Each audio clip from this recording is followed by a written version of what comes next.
Alright, today we're playing some Dagger of Amon Ra, sequel to Colonel's Bequest. So I have not played this game before, like when I played the first one. And I'm playing the CD version, so we have like voices and such. I didn't even know there was a CD version. I had this all set up for the non-CD version, then I found out there was a CD one.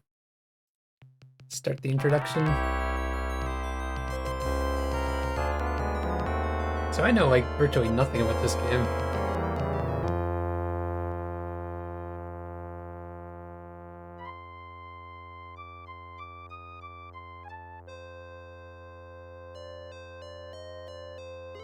It was fun playing Colonel's Bequest. Even if, like, some of the shit was very convoluted. I read on some of the shit that I didn't do, and I was like, oh.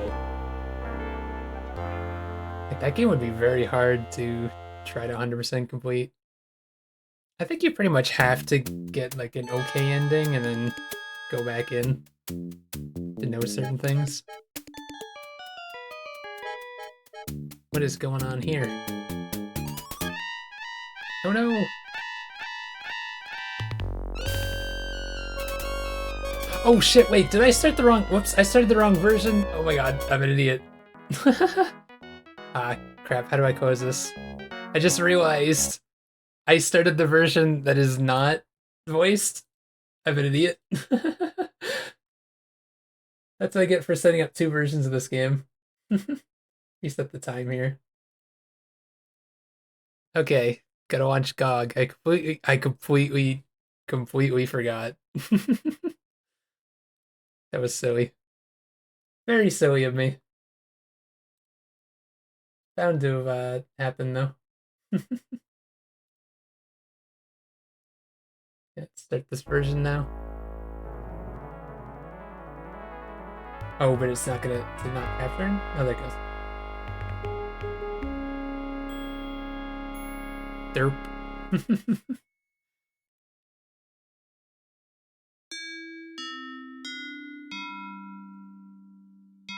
I'm vaguely aware that the aspect's a bit different, but it's fine.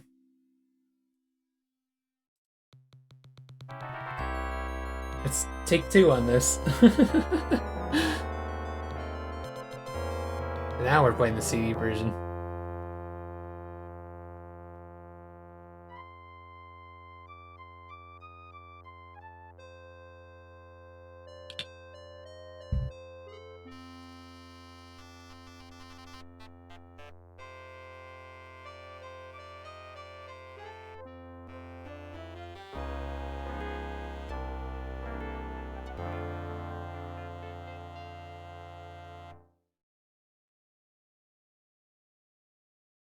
Yeah, now there should be voices.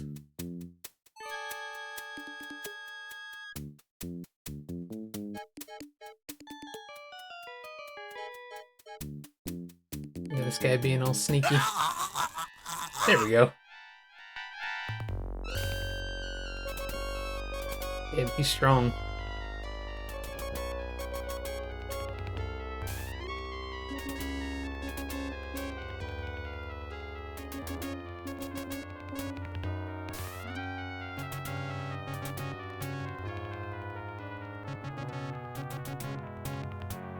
How even that chest really gonna hide him for long?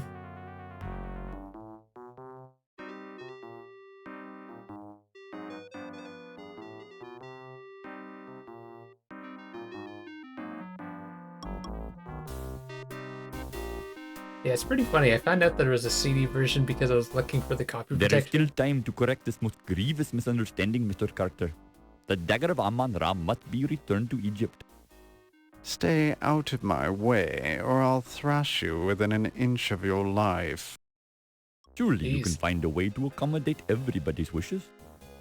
Who are you to tell me what I can do with my own property? Your property? What authority did you have? The authority of the Egyptian Antiquities Service. So if you don't like it, I suggest you waddle on back to Egypt Damn. and complain to your own government. Would it not be better to work this out diplomatically? This isn't a case for diplomacy. It's a case for your acceptance of the situation. It is not just my acceptance at issue, Mr. Carter. Frankly, some of our people are quite upset. Moved to take drastic measures if need be. Are you threatening me, you malodorous little man? Mr. Carter, there are some who would rather fight back than allow their country to be stripped of its national treasures. Any fat savage who lays a finger on my Damn. exhibit or threatens me will find himself in deep trouble. Do I make myself clear? As clear as the water of the oasis, Mr. Carter. That guy's heckin' rude.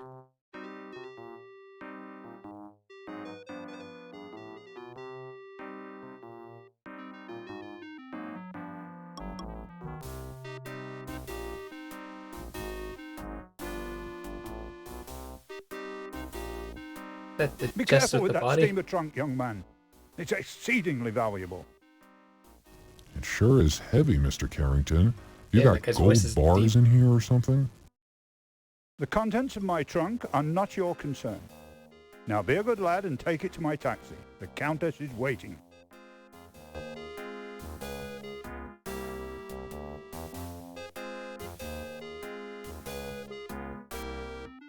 New Orleans, 1 week later. Are you sure you've got everything? Yes, Daddy. You've got Sam's address at the paper? Yes, Daddy. You've got the money I gave you? Yes, Daddy. Don't worry. Put some money in your shoe. New York's a big city, and there's a lot of crime there. Look, I'm going straight to the paper. What could possibly go wrong? Of course something's Let gonna me go give wrong. you a little more money, just in case. Dad, I've got to go. Godspeed, Laura. Call me as soon as you get there. I'll be fine, Dad. I'm going to make you proud of me. I already am, honey.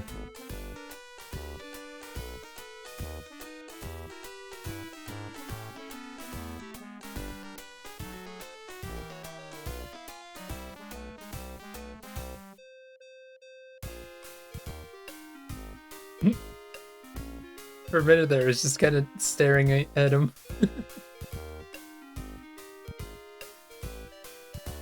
Just awkwardly stands there by the train.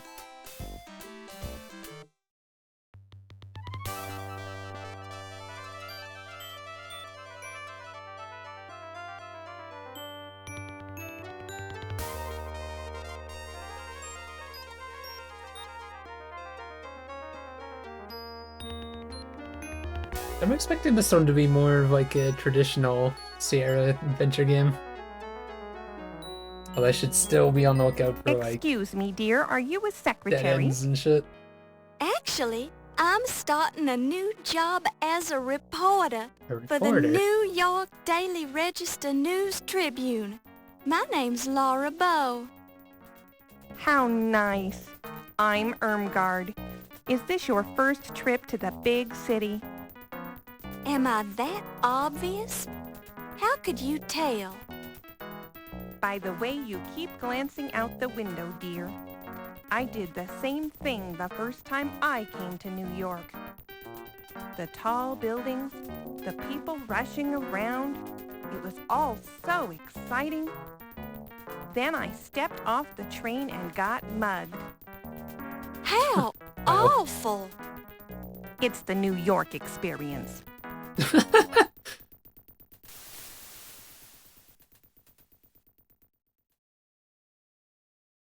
Thank you, dear. You're very kind. I've Uh-oh. enjoyed traveling with you. No, no! Do you need any help getting home? No, dear. I'll be fine. Thank you. You're sure you'll be okay? Yes, thank you. Goodbye. There goes our luggage. Goodness gracious! My suitcase! Can you spare a dime, miss? Certainly, sir. I'm always ready to help those who are Oh, less no. fortunate. Well, that's just peachy. Give me all your money then. Oh no! Excuse me? Hand it over. Poor Laura. This seems very unfair. Welcome to New York, kid. You still have money in the shoe? Or did we not listen to Dad? I'm not gonna let a little bad luck ruin my day. Hello, New York. Laura Bow has arrived.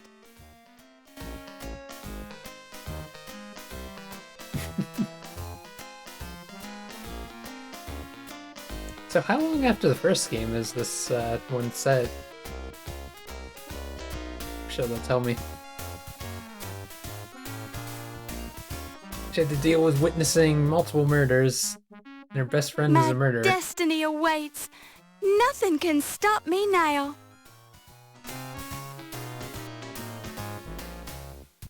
I really want to thank you for hiring me, Mr. Augustini. For hiring you? I I like don't the even artwork know in who this you game so are. far. I'm Laura Bow. I believe you know my father, John Bow. Ah, John Bow's daughter. Now I remember. How is he? He's fine, and he says hello. He wanted to know if you still had that newspaper clipping on your wall about the explosion of the Hindenburg building in New Orleans. You can see that on the Your wall. father was the first cop on the scene of the explosion, and he let me into the wreckage so I could cover it for the paper. I rescued Rupert Hindenburg from his burning office, wrote about it, and made a name for myself as a reporter. I owe John a lot for that. Think you could handle being a reporter for a big city paper? I'll do my best, sir. Why's he got a skull on We his usually desk? just hire men for this job. It's rough out there, and you're kinda small. I can do it, Mr. Augustini. I mean, Just that angle give doesn't me make a sense. chance. All right, as a favor to my old pal John, but I'll be keeping a close eye on you. Thank you, sir.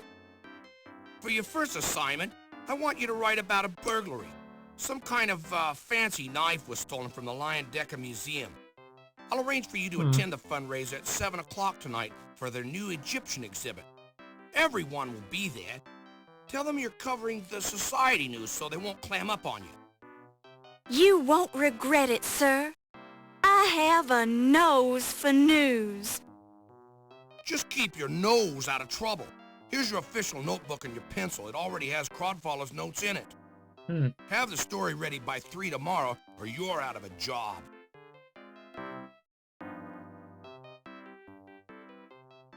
Alrighty then.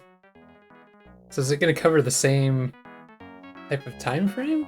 Also, Axe. I wonder if it is going to be set up similarly. Nose for news. Laura Baines, right? Baines. Laura Bow, sir. And I believe you have the advantage. Crodfaller rhubarb, ma'am, though you can call me Rube. So I suppose you've already met Sam. What a rube. Yes, he's very colorful. Don't let him shake you. He's tough on the outside, but inside he's got a heart of stone. I'm sure he... Pardon me? What did you say? Never mind, just pulling your leg. Why don't you take this desk right here and we'll get you settled in? That's very kind of you. Mr. Augustini sort of left me on my own. I have to start on this story about a burglary at the Lion Decker Museum. First things first. Oh, it's got like... I forgot this. It says Scumbium set up a bit differently, but... We need to start save, of course. I never know what detail does in these games, so I always just set it high as possible.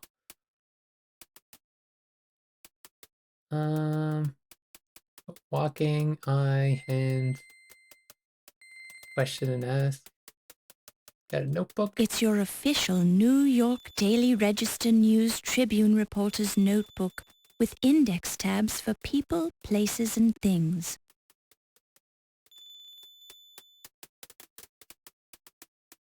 people.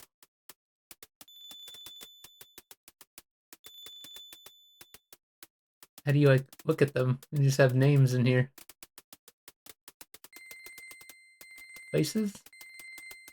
I guess we don't have any information on them?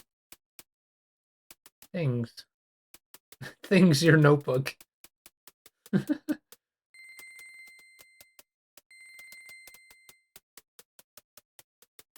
Crodfolity Rhubarb is one of the Trib's top writers. Among other things, he's in charge of writing obituaries, yet he's also extremely cheerful. It's you, Laura Bow, fresh out of college and already working for a great metropolitan newspaper. It's a waste paper basket conveniently situated next to the desk.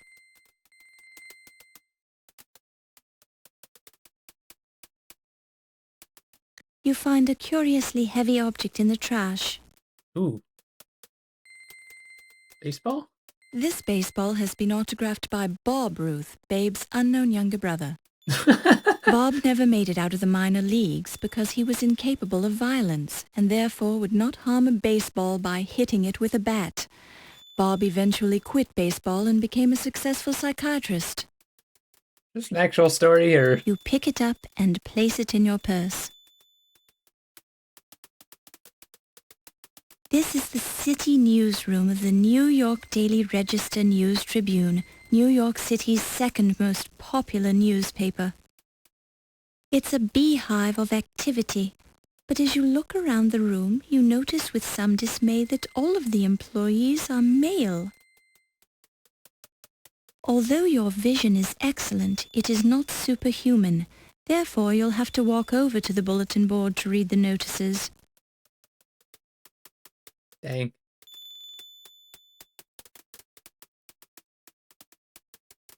Don't touch it. You don't know where it's been. One notice reads, when covering formal events such as embassy parties, please dress appropriately. We've had complaints about reporters who refuse to dress properly at social events. One of the notices reads, some of our employees have been asking for a 40-hour work week as has been proposed by Mr. Henry Ford. This is not an automobile factory, this is a newspaper. News happens 24 hours a day and we need to report it. One of the notices reads, stolen, 1 Victrola, reward offered, no retribution will be exacted. One of the notices reads, Dr. Darwin DeLoring will be hosting a symposium, Jazz, the Charleston, and Other Sins of Our Times, And the S sounds. to be held in the cafeteria next Tuesday. All repentant souls are invited to attend. The S sounds are very odd. One notice reads, when covering... Oh, we've already heard that one. This baseball has been... Bob... Yeah. What happens if we try to go in there?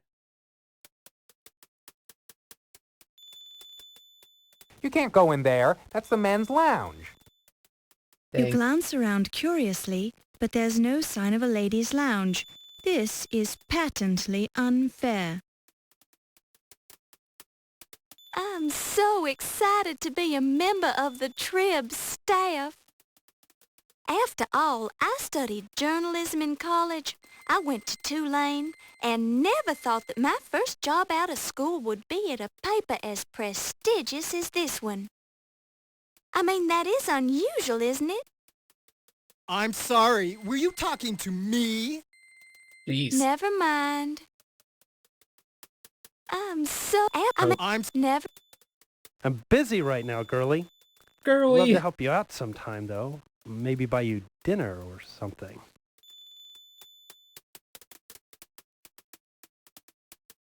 I know this is the 20s, but geez, everyone's being so rude. I hope I'm not intruding. I mean, if you were working on the burglary story. Miss Bow, please, it is not a problem. Yes, I'd started work on the story, but it's not your fault that it's been reassigned. That's just something I'll have to take up with Sam. Thank you, Mr. Rube. It must be so thrilling to see your byline on a story. I rarely get a byline on my obituaries. I seem to be pigeonholed on the obit page. It must be... Oh, so you can ask them about things that you've seen and such? How do you... How do you do anything with it?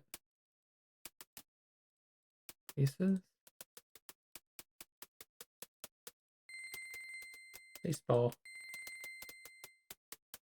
Burglary? I don't get it. Any wisdom you'd care to pass Oh. along about Egyptology? You've already proven to me you know as much about Egyptology as I do. Maybe more. I bow to your superior knowledge, Miss Bow. Thank you, sir. So you click on a thing and then you exit, okay. So like people... Ask about Sam. What can you tell me about Sam? He's a perfectionist. I badmouth him now and then, but, well, he's given me plenty of breaks, so I owe him a few.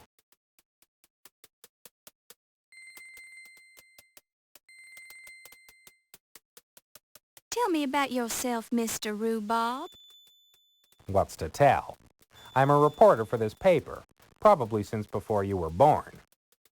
But I want to know about the real Crodfaller T. Rhubarb. You mean there's another Crodfaller T. Rhubarb? No two sets of parents could be that cruel. That's okay, Mr. Crodfaller. You don't have to tell me about yourself if you don't want to. Rube. Who are you calling a... Oh, Rube's your nickname, isn't it? Sorry, I forgot.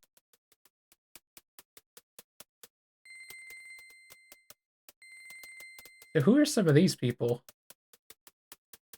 What can you tell me about this Pippin Carter character? A queer bird, if ever I've met one. Can't just say He that. comes across as cultured, yet he's a loudmouth, you know what I mean? He's got a chip on his shoulder the size of the Brooklyn Bridge. He'll try to cut you down, just shake it off. That's what I had to do.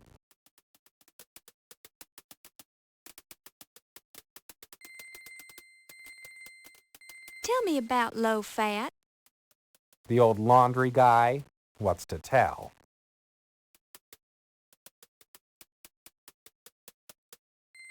And this could take a while to get through all these questions every time What I should find I a know person. about Archibald Carrington? Carrington hasn't been in the States long. He's from England, but somehow he doesn't quite come off on the level. This reminds me of Gabriel Knight. Call me stupid, but I just think the guy What do should you be know more about concerned voodoo? about museum property vanishing. His first month on the job, too. Whoops.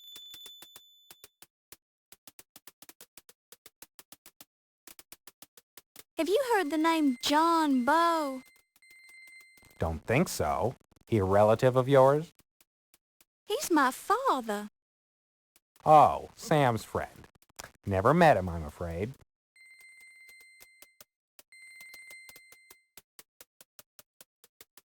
Have you dealt with Detective O'Reilly? I know he's assigned to the case. I didn't get anything out of him. Maybe you'll have better luck being a lady and all. What does that mean? Is there anything I should know about working here at the New York Daily Register News Tribune? Well, first of all, we call it the Trib. No need to use the whole name. I don't think anyone in New York even remembers the whole shebang. Second, don't worry about Sam. He's gruff and loud, but he's really a cream puff. Don't let him push you around.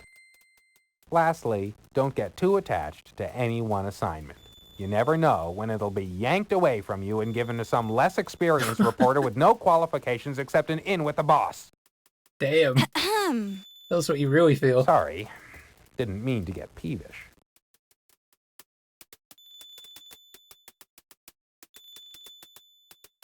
Is there anything I should know about the Lion Decker Museum? Yeah, I went down there. I did get that far in the investigation, at least. I met the museum's president, a stodgy old croaker named Archibald Carrington III. Cagey guy, didn't seem overly concerned about the dagger. You might see if you can get a little bit more out of him. I also spoke with a Pippin Carter. Nasty little squirt. He acts like the world owes him a living. Apparently, he's the one who's originally discovered the dagger in Egypt, along with some of the other junk in the exhibit. Now, he was hot about the dagger. Took the whole thing like it was a personal stab at him. No pun intended.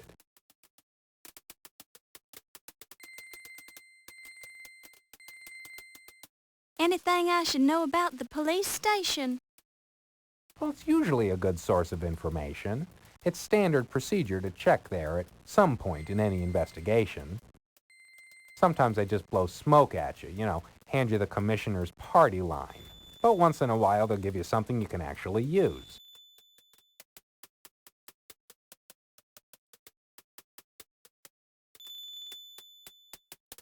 Now, what's the scoop on the flower shop?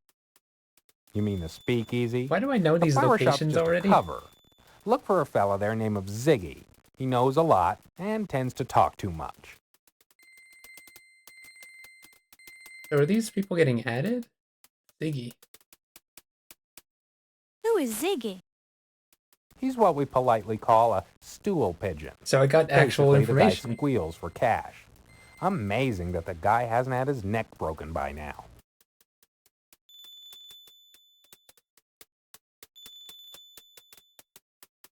Yeah, so the thing changed to speakeasy now. Wait, did I? I don't think I... What can you tell me about low fats? It's a place to take your laundry. That's about it, as far as I know.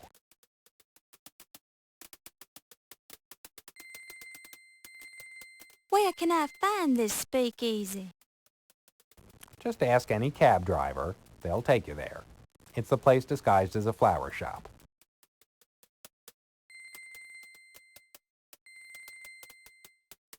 Give me the lowdown on the 12th Street docks. Lowdown? You've been reading too much pulp fiction. The docks are the docks. Keep away from them unless you have business there.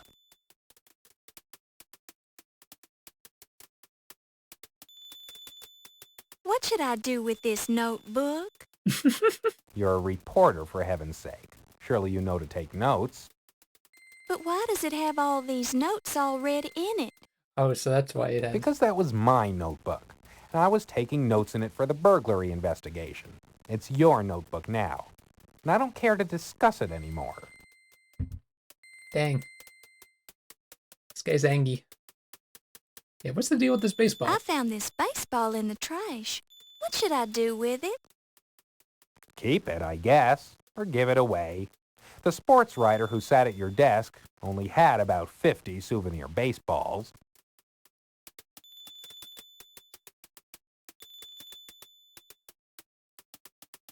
I have a feeling 1926 is going to be a great year, don't I don't you? remember what year it said the first game was in. Yeah?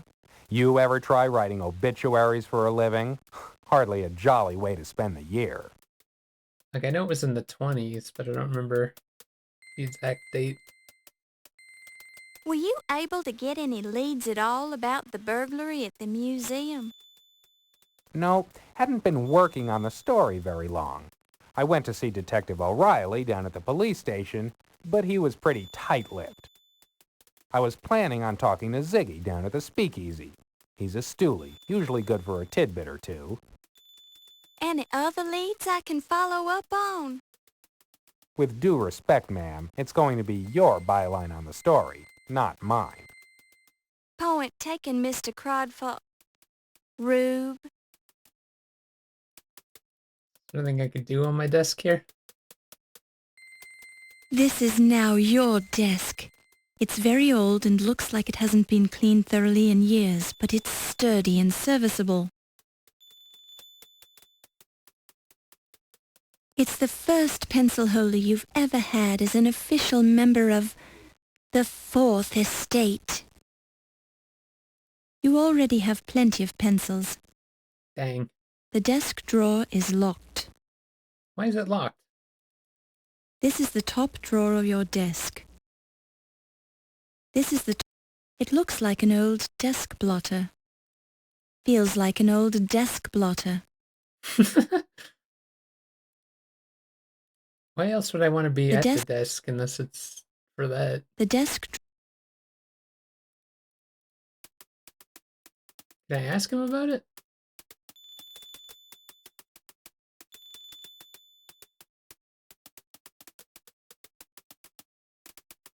No? What if we make a statement on? I hope I'm not intruding. I mean, if you were working on the burglary story. Miss Bow, please, it is not a problem. Yes, I'd started work on the story, but... Thank Yeah, this you, is Mr. something we already heard. So where to now? Guess we can save it over the start save. Oh, it tells you when there's areas to go to. Is there anything like back here though? No.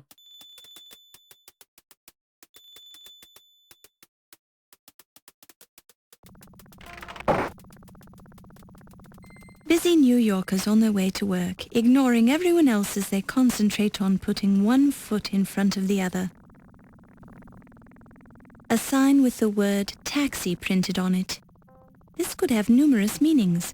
However, since it does not look like a taxi itself, it probably just means that taxis will stop here if summoned.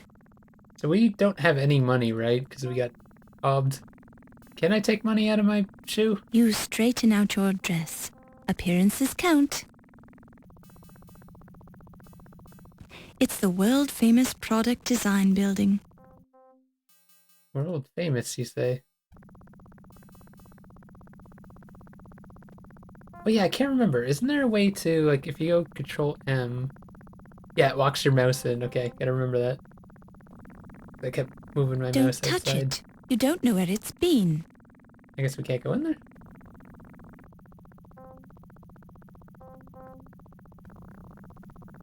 Can we get run over by a car?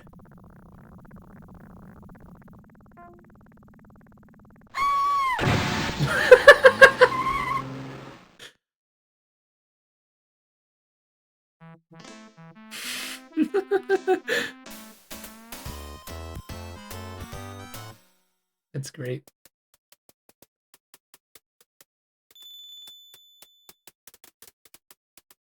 Well, we've got our first death. The corner of 75th Street and Madison Avenue, New York City, home of the world-famous New York Daily Register News Tribune building, among other things. So how do you actually, like, do that? Both ways. The corner of... There are no cars coming from this direction. There are no cars.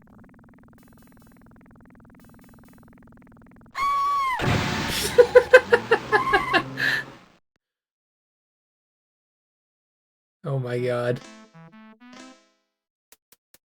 This game is so easy so far. Should probably save it out here, maybe. I'm confused. I thought I looked both ways. Or can you not walk out that way, I wonder?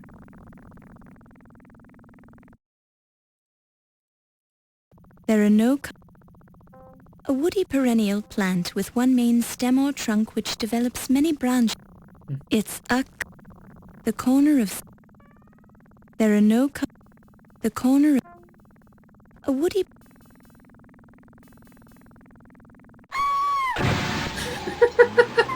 So how do you look both ways when it's such a small area like this? There are no cars.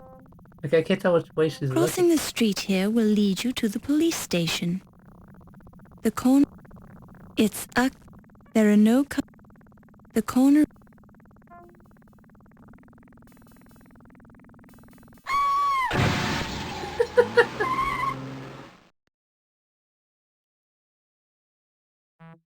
What if I go down, maybe? The corner of... There are no...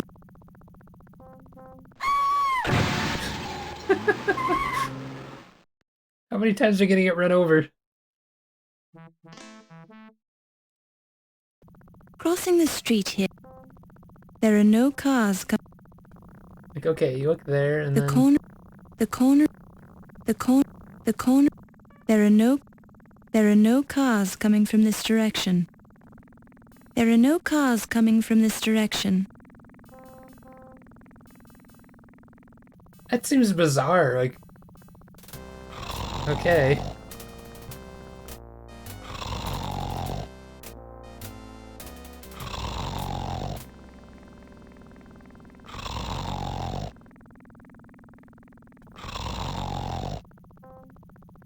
You okay, sir? A man sleeping under a newspaper. Judging by the strong smell of alcohol, you deem it wise not to light a match in his presence. He snores in response. He snores. Excuse me, sir. Don't bother me, lady. I'm sleeping. He snores in response. He snores in response. Did they record that line twice? A proud stone lion with a lamp on his head. The fact that he's looking east may indicate that he looks forward to the sunrise each day. Or maybe not. A proud stone lion...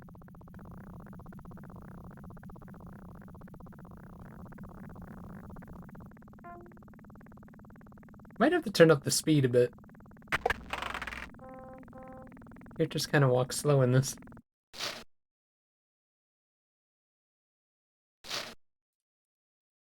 Tickets to the policeman's ball now available. Contact Officer Friendly.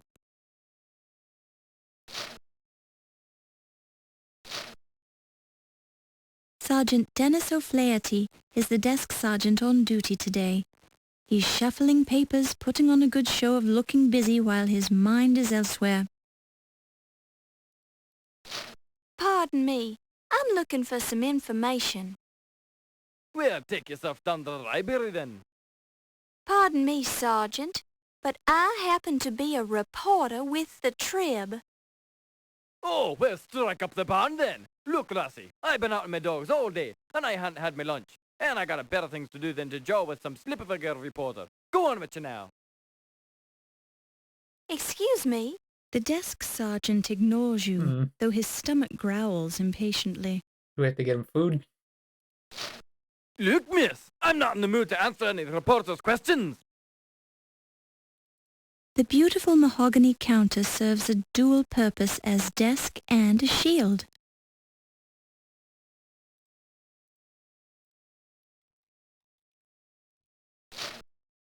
What if I go snooping?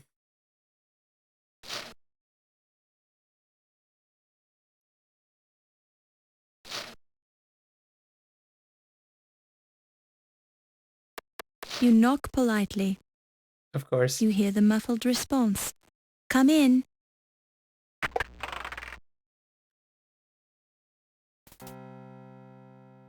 Sure and begorra, I'm Detective O'Reilly. What would you be wanting then, lass? I'm Laura Bowe from the New York Daily Register News Tribune. I'm looking into the burglary at the Leyendecker Museum, and I understand you're handling the case. Would it be possible for me to look at your report? You can't be a reporter, lass. You're a girl. The Damn. Trib only hires men. I am a reporter, sir, and you can check with my editor, Sam Augustini, if you don't believe me. I thought that Crodfeather guy was going to be writing the robbery article. Crowdfaller was assigned to it, but the story is mine now. Can I see that report, please? It's very technical, lass. I don't think you'll be learning much from it. Thank you for your concern, Detective, but I'd like to be the judge of that. You're a determined girl. I'll say that much for you. Have a look, then. The file on the Leyendecker Museum burglary is nothing more than a single handwritten page. It mentions only one stolen object, the Dagger of Amon-Ra. The burglar or burglars left no fingerprints or other clues. Their method of access to the museum is unknown. In summary, the police are baffled about the burglary at the museum at this point. Some parts of the report seem vague. The report is signed by Detective Ryan Hanrahan O'Reilly. There's only one page to this report. Where's the rest of it? That's all of it right now. It's rather vague, isn't it? Good police work takes time, and I'm a very busy man. I haven't had time to follow up on the burglary. So what if a museum loses a knife? There are people being murdered left and right in this city, dropping like flies. Cars are being stolen, booze is being smuggled into speakeasies. Pedestrians are being mugged, firebugs are burning down half the city. They're running out of grapes at the corner market, and I've got a headache. And you know who gets to investigate all the crimes in this district? Me. So I don't need any nosy reporters hanging around telling me my reports are vague, girlie. Well, excuse me. Talk to the desk sergeant if you have any more questions. I haven't got time for you right now. Heckin' rude. He won't talk to us. Yeah, I think I'm gonna turn the speed up just a smidge. Turn it up to like there. Or is that like... Yeah, you walk a bit faster now.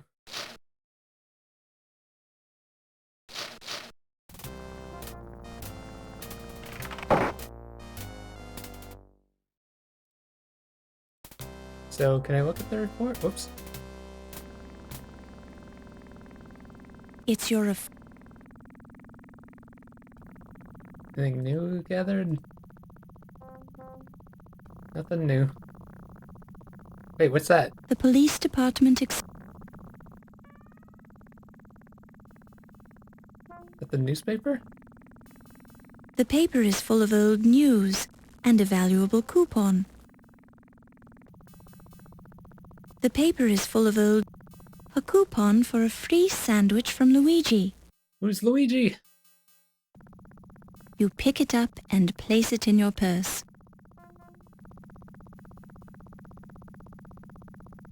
The glass seems to be fogged on the inside so that you can't see through it. There are no cars. You could be arrested for leaving fingerprints on the clean glass, so don't touch it. You could be arrested.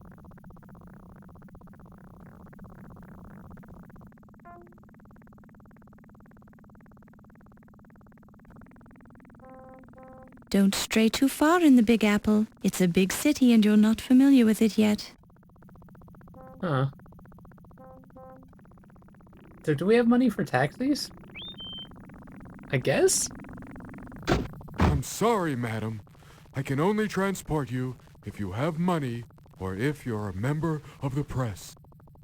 But I am a member of the press. Prove it!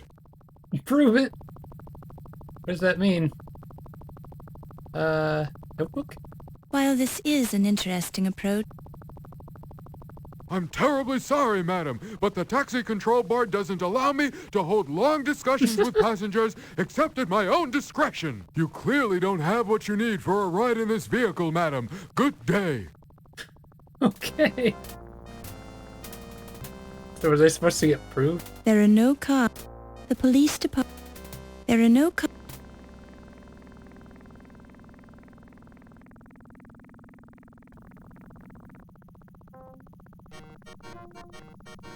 Oh. A man selling corned beef sandwiches from a cart.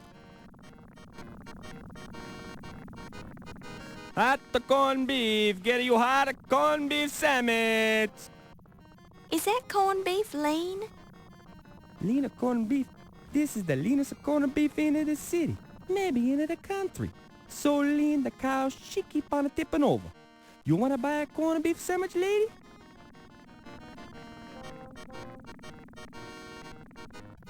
I believe I would like a sandwich.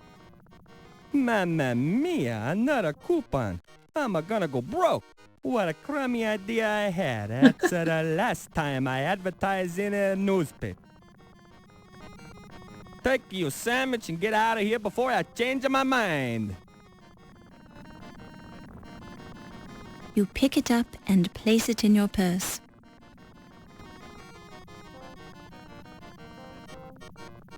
Why can't I save it? There are no cars.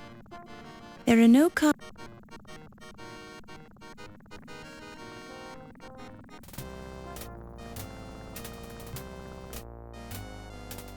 I did hear something silly in this game before a long time ago.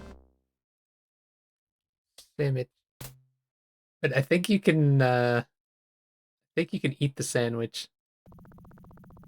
You think about eating the sandwich, then suddenly change your mind when you remember that you're a vegetarian. Oh, maybe not.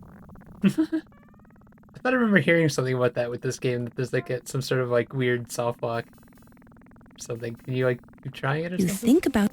No. You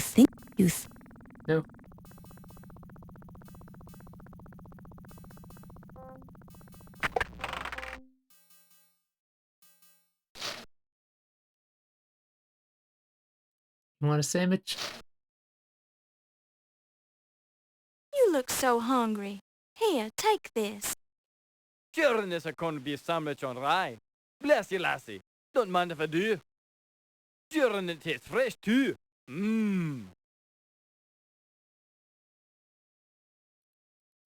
I know I always feel a little better after I've had something to eat.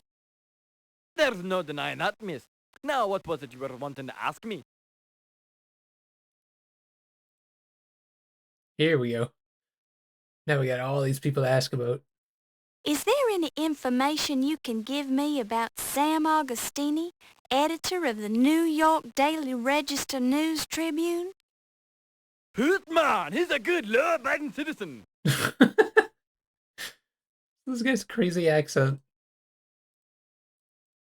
Do you have any record of a crod fall of tea rhubarb? Oh, go on with you. You're pulling my leg on that one. There's no such man, is there now?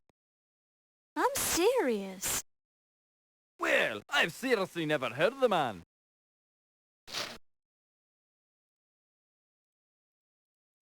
What do you have on a Pippin Carter? I've never heard of the fella. Man, he hasn't heard of anyone. What can you tell me about low fat? Well, it usually doesn't taste as good as the fattening stuff. I knew someone was going to say I'm something like that. referring to a person. Oh, well, then I'm afraid I can't give you any information, miss, as I've not heard of the fella. You know we gotta ask What him do at you everyone. know of an Archibald Carrington III? Can't say as I've heard of the man, miss.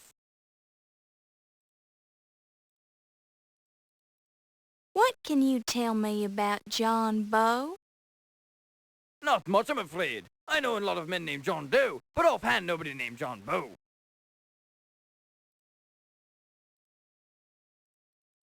Detective O'Reilly seemed very rude.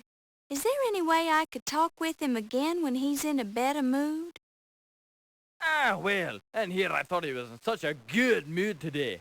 He's a very busy fella. If only you'd talked to him once today, I doubt he'd be talking to you again.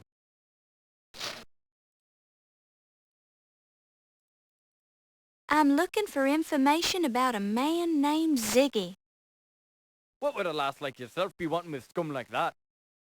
Never you mind why. I'm just looking for information about him. I suppose it's no big secret. Not round here, anyways. Ziggy's is a first-class little rat fink. Couldn't cut it as a crook on his own. Now he has to go around spoiling it for the rest of them. Nasty little big mouth, though he does seem to hear an awful lot. If you're looking for him, he's the kind of man what hangs around in speakeasies. Not that we have any in New York City, mind you. We've got these places closed up good and tight. Sure.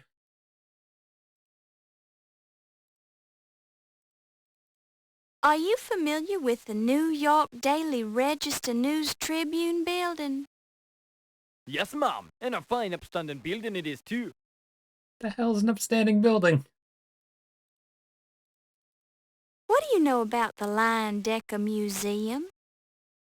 A very fine establishment, worthwhile seeing, even if you're only in town for a short while. Very educational. Have you actually been there? Well, but I live in the city, and I'm not having to see all the landmarks. He didn't actually say no there. That was weird. What can you tell me about this police station? 14th precinct, miss, and a darn fine precinct she is too.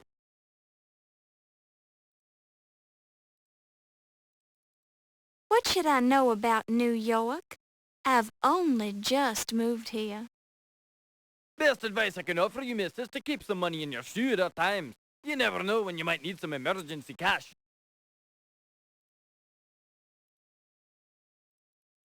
Have you ever been to Low Fat's Chinese Laundry? Not me, miss, but I'll be happy to ask me bonny wife for you.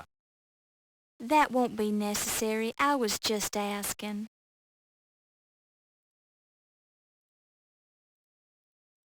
What can you tell me about the speakeasy? Now, I don't know anything about a speakeasy, not in this town. We run a clean city here. But there are some nice places where a lady like yourself can sit and relax and enjoy a bit of the high life, if you know what I'm saying. Of course, some of these places are restricted, don't you know? So you'll have to be giving them the right signs so they know you're okay. But just mention it Charleston, and you're in like Flynn. You got that now? I think so. Thank you kindly, Sergeant. Don't mention it. And I mean it now. Don't you go mentioning it. Not to anyone. We got some new information, I guess. What should I know about the 12th Street docks? Oh, lovely place if you like rats, thieves, and roughnecks. If I were you, I'd be staying away from that area. Lord knows we do.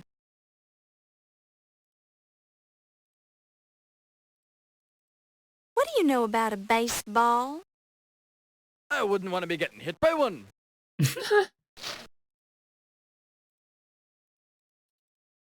What do you know about notebooks? They're very handy for taking notes, lass.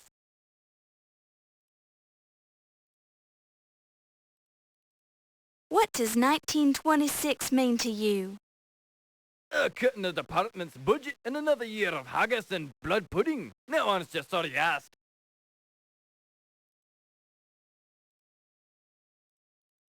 What can you tell me about the burglary at the Lion Decker Museum? I'm not covering that case, miss. Why not ask Detective O'Reilly about it? He's the one you should be talking to.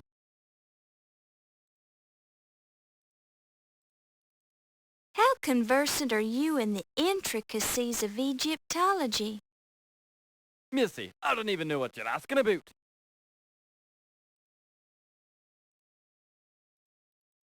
What's this business about the Charleston? It's a popular dance, lass. It's also the you-know-what for the you-know-what I told you about earlier. Alright then.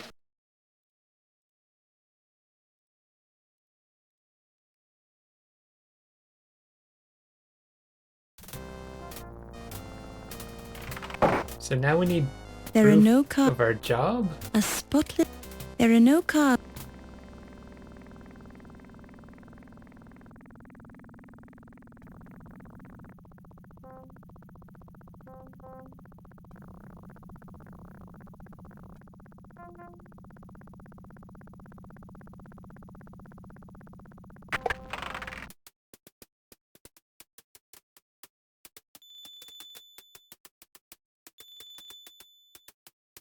I hope I'm not intruding. Miss Bow, Thank you. You ask him about the new stuff. sorry, but I don't know anything about that. We get any other new things? No, I guess not. You can feel the tension in the city newsroom of the New York Daily Register News Tribune. Hands to yourself, please. You can feel the... This is the city newsroom. It's a beehive. Aren't you Eddie Bedletter, the syndicated columnist? I'm a great fan of yours, and I've read... Yeah. I'm busy right now. I'm busy right now, girlie. Is there any way into this? This is now your... The desk drawer. You peel up a corner of the blotter to reveal a small key. You know, I thought about that earlier and I just didn't do You pick it up and place it in your purse. You unlock the drawer. Unfortunately, the key permanently jams itself in the lock. Of course it Let's does. hope you never want to lock this drawer again. What's this? A press pass. It Ah. reads, Press. Your pants while you wait. Low-Fats Chinese Laundry, 5858 Broadway Avenue, New York. You pick it up and place it in your purse. Wait, can we use this in the cab, though? That'd be really hilarious. You only find some lint under the desk blotter. You only find... Wait, let's keep it with all the corners up.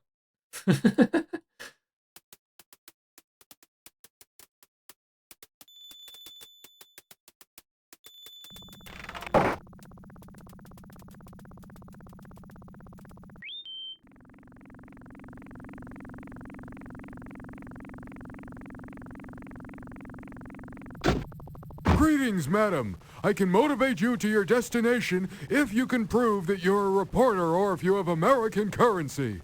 Who talks like that? To what location would you like to be motivated, madam? Nice. I guess we should go to the museum first, right? It reads Taxi Operator's License, New York Taxi Control Authority. The bottom of the license reads, License renewed September 5, 1926. The driver's name is Rocco. I'm terribly sorry, madam, but... Oh, you ask about places and stuff? Looks like a nice place, but I live in my taxi, so I don't really know anything about it. Thanks for traveling with us, madam. Have a pleasant day. A parked car. Note the sleek lines of this late model automobile. This is the taxi that brought you here. A parked car. A fountain. Feels like water. A fountain.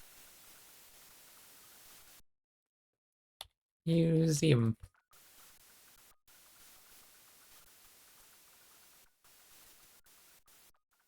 You see that the fundraising party will begin at 7 p.m. Oh shit, do I actually need to have the formal attire first? You see that the fabric is soft and silky. What time is it right now? This door is locked. Oh, so we can't go here right now? This door... Okay. I thought the scene of the crime would be a good place to start. The famous Leyendecker Museum, named after Ignaz Leyendecker, who financed the construction of the museum as a tax dodge. Ignaz made his fortune in the late 1800s by defying the banana embargo and smuggling bananas into the country disguised as miniature squash. Oh yeah? I walk around or no, probably not. We just head somewhere else. Greetings, madam. I can motivate... To what location? New York, that's where I want to go. So low-fat, speakeasy, and the dogs? I guess we have a bunch of information about the speakeasy, so let's go there first.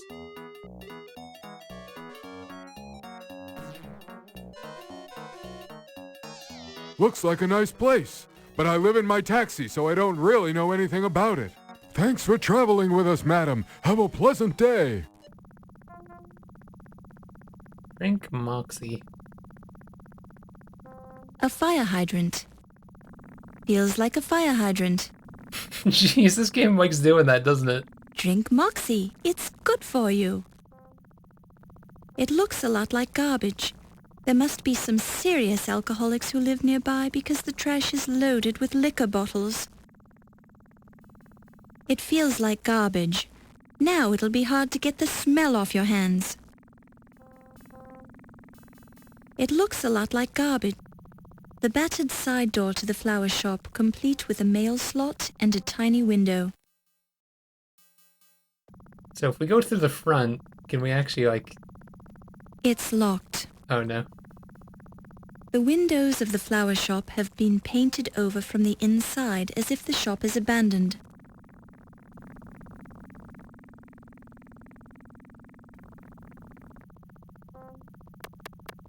We're closed. No deliveries.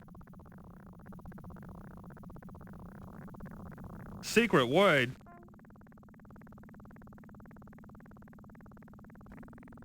The password is Charleston. Well, why didn't you say so? Come on in. Oh, jeez.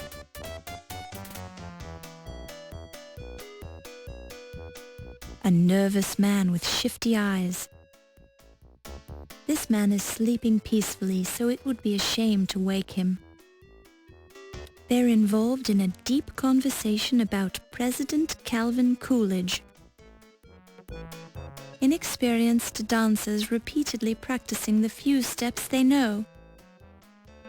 It's crooner Jen Smith, the amazing dancing chanteuse. Are you Ziggy?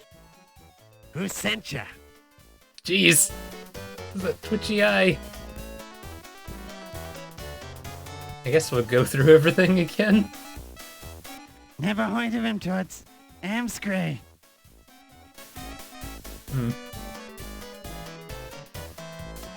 Crodfather? He's an old pal of mine. What you want to know?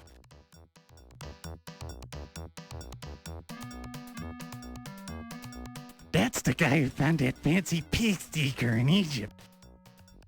I don't like this guy. That's the guy who does my laundry. Very twitchy. That's the new president of the Lion Decker Museum.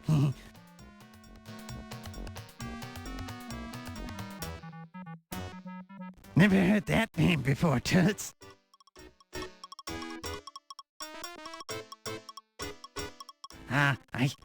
I think he's a cop.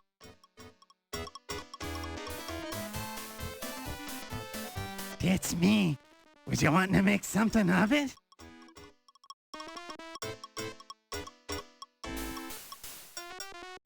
That's where my pal Crodfather works. So they're friends, apparently? I heard somebody heisted that Egyptian pig sticker from the museum. Rumor on the street is that it was an inside job.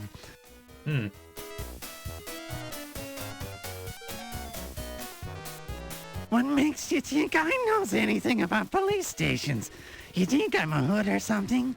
I got friends in high places. Toots, so don't mess with me.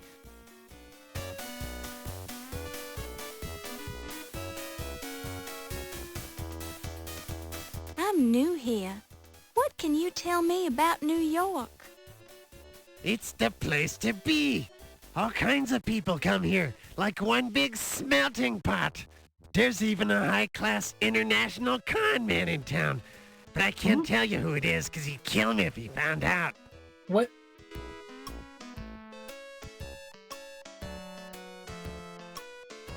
Do I look like an encyclopedia? I don't know nothing about that. You mean this speakeasy? It's the best in town. And I know because I've been to all of them.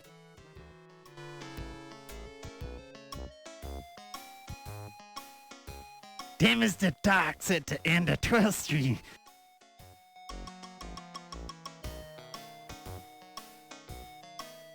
Why are you showing me that? Why are you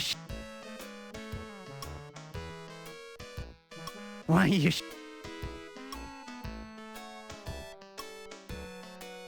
Since this year is almost over, how do you feel about 1926?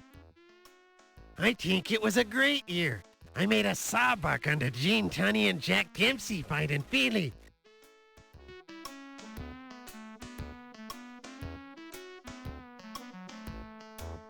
All I know is that the Egyptian pig sticker was heisted from the museum.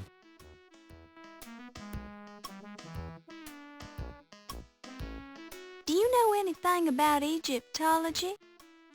The only Egyptian I know is an accountant named Ramses Najir, something like that. He bugs me sometimes by asking me riddles. I can never figure him out. What kind of riddles?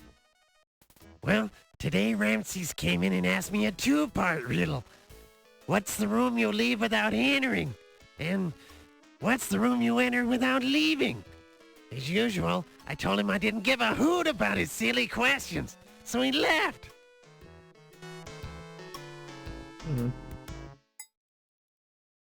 That's today's password, and it's a great dance. What the heck? Why is... What's going on with the music? Oh, so we now have... Huh. That's the accountant from the museum. Spooky hi-hat kind of guy. You're in a speakeasy known as the Harlem Swinger. This being the time of prohibition, illegal alcoholic drinks are sold here in secret. You can't save it here again.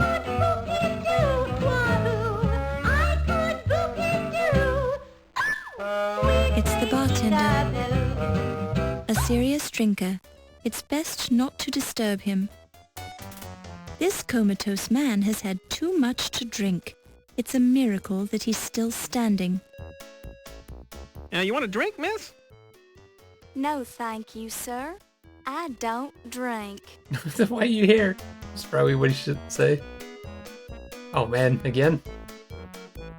I'm sorry, miss. I'm too busy to talk right now. It's neat that they got Jay Leno to work as a bartender. I guess if you asked him what's Ziggy, right? He's sitting at one of them tables, miss. But nothing else he's probably gonna ask about, right? I'm sorry, miss. I'm too busy to talk right now. Yeah. Inexperienced. It's Dr. Jazz, the piano player. This is only a temporary gig for Doc since he normally plays with Jelly Roll Morton and his Red Hot Peppers. Don't bother Dr. Jazz while he's performing. It would be very rude to interrupt her while she's performing. The door to the women's lounge.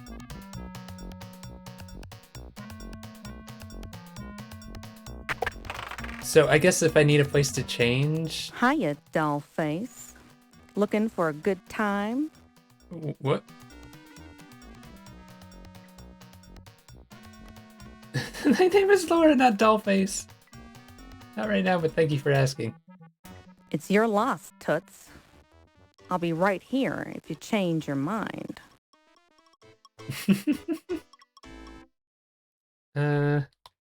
Speakeasy. You haven't seen the Countess come into the speakeasy yet, have you? I've been waiting here for hours. The Countess? Yeah, the Countess Lavinia Waldorf Carlton. I'm supposed to meet her here. Sorry, haven't seen her. But if I do, I'll be sure and let you know. Thanks, Toots. Oh, here we go again. You have a sexy voice, Toots, but I don't know what you're talking about.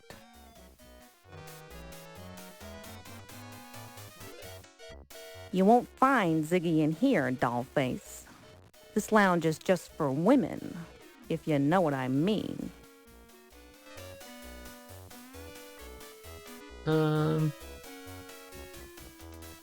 Countess. What do you know about the Countess? She's a nice old broad, loaded. She's married to some high-class museum bigwig, but she can't get enough. Know what I mean? Yeah, no, you're not being subtle. I don't know what you mean. You're pulling my leg, right? No, I'm not pulling anything. I'm not that kind of girl. Well, you're trying to pull something, sister, and I don't like it. I'm not answering no more questions about the Countess.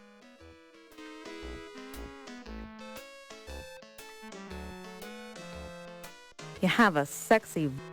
Hmm. You have a... You have a... Yeah, I don't think she's gonna answer very much. You have a...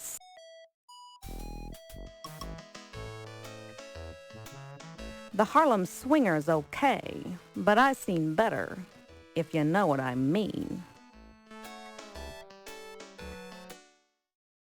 What happens if I... Oh, yes. Touch me again. Jeez! Jesus Christ. The flapper is watching you. How about a free back rub? Or a neck rub? If you like, I could even do your whole body. Jeez. You'd be too embarrassed to use the toilet while someone is watching you. Hold it until the end of the game. If the water was connected, you could wash your hands here. A handy partition for changing your clothes in privacy. The partition is bolted to the floor so you can't move it. Hmm. You have a sex... Hmm. You look so cute in that outfit. It makes me want to scream. What are you looking at, kid? Ain't you ever seen a women's lounge before?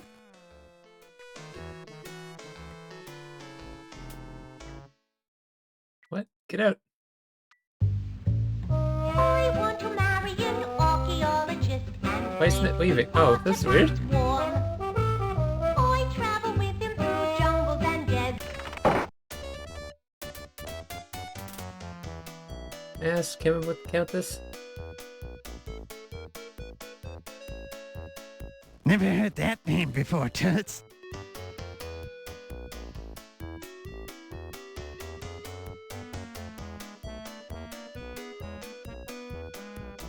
I'm sorry, miss. I'm too...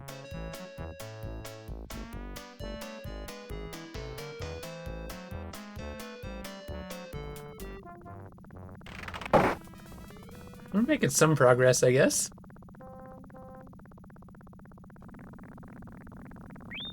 So where the hell am I gonna get an outfit for the... Greetings, madam. I can motor... To what location? Running out of locations. Heard about that new Air Commerce Act that was just passed? It's the one that provides federal aid for airlines and airports. I find it unfair. The government doesn't subsidize hardworking taxi chauffeurs. Whoops. Oh, shit. I guess he was just gonna say that it's here. This little boy is trying to set fire to ants. He's shabbily dressed and poorly groomed. He's peering intently at the panicking ants on the sidewalk. I'm just gonna apologize in advance for what is probably gonna be some terrible accents in this area. I could just What's feel your it. name, little boy? None of your beeswax. You're quite the impertinent little boy, aren't you? Yeah, well, my folks told me not to talk to strangers. His name's Paul Untermeyer. Yeah, but we call him Stinky because his initials are P.U. Jeez.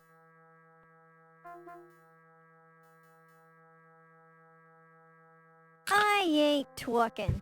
You can beat me up and put bamboo shoots under my fingernails, but I'm not talking, you understand? All right. You needn't get huffy about it. I was just asking. You kids want a baseball? Here, I bet a strapping young lad like you just loves to play baseball.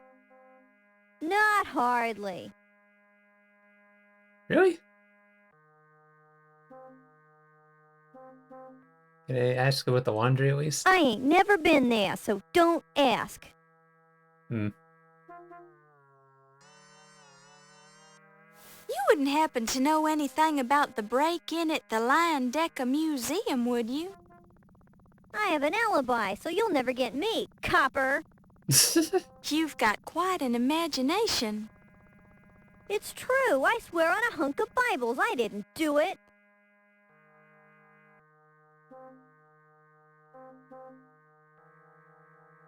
Well, 1926 is sure turning out to be an exciting year, isn't it?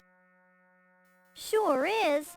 My next-door neighbor's ugly dog got run over by a car, splat! And then he was only like this thick. Damn. My dad lost his job and had to start driving a cab, and he already had one accident. Crash! Then I ditched school only about 50 times to see the Dodgers. Wham! So yeah, so far it's been a pretty good year.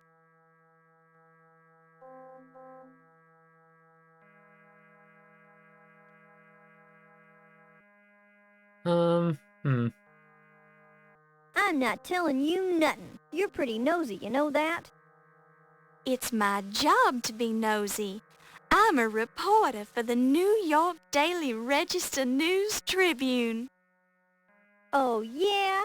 Then what's going to happen to ham gravy and castor oil and thimble theater? What? I don't know. Then you don't really work for the newspaper. You're full of baloney. Is that something new I have now?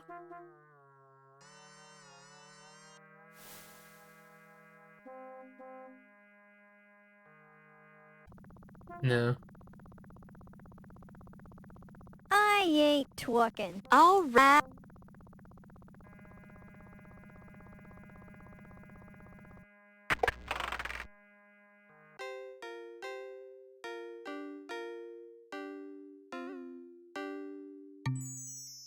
You see an older Oriental gentleman standing behind the counter, toiling away with an industrial iron. Excuse me. Yes, please. I was just wondering, do you work here? Yes, ticket, please. Pardon? Ticket, please. You here to pick up, yes? Oh, no, I'm sorry. I was just looking around. Okay, look all you want. Looking is free. Laundry not so. Oh, jeez. Do you know Sam Augustini? He's the city editor over at the New York Daily Register News Tribune. Does she have to say it like that Sam every time? Augustini? Ah, yes. 17 collar, 52-inch waist. Muesli soup and sweat stain. Ring around collar. Nice guy.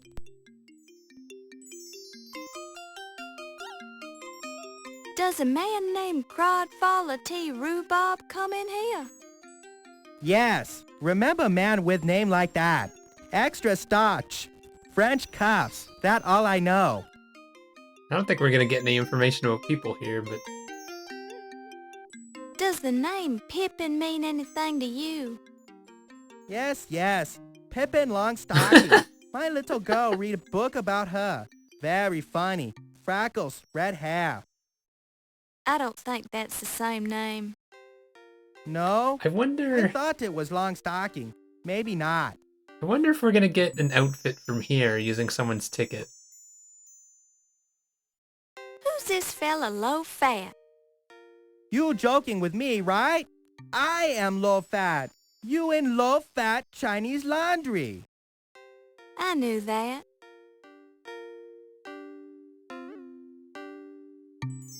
Does the name Archibald Carrington III ring a bell with you? Not think so. Very fancy name. Not many fancy people come here.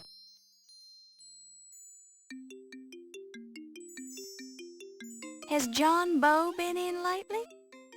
Not know any John Bow, sorry. Maybe try again with somebody else. Low fat know many people.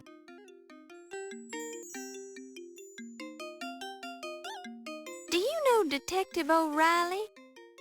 Ah, Detective O'Reilly. Very smart man. Funny. No matter how clean I get his clothes, he always look dirty.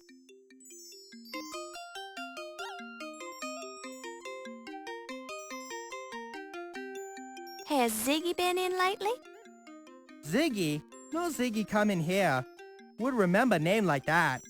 Sound like good name for comic strip though. Guy's getting in all the references. I not good person to ask about that.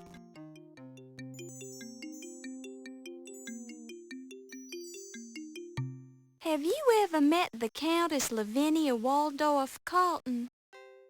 No. Have you met Chin Wong Lee? No. That was fun. We play again sometime.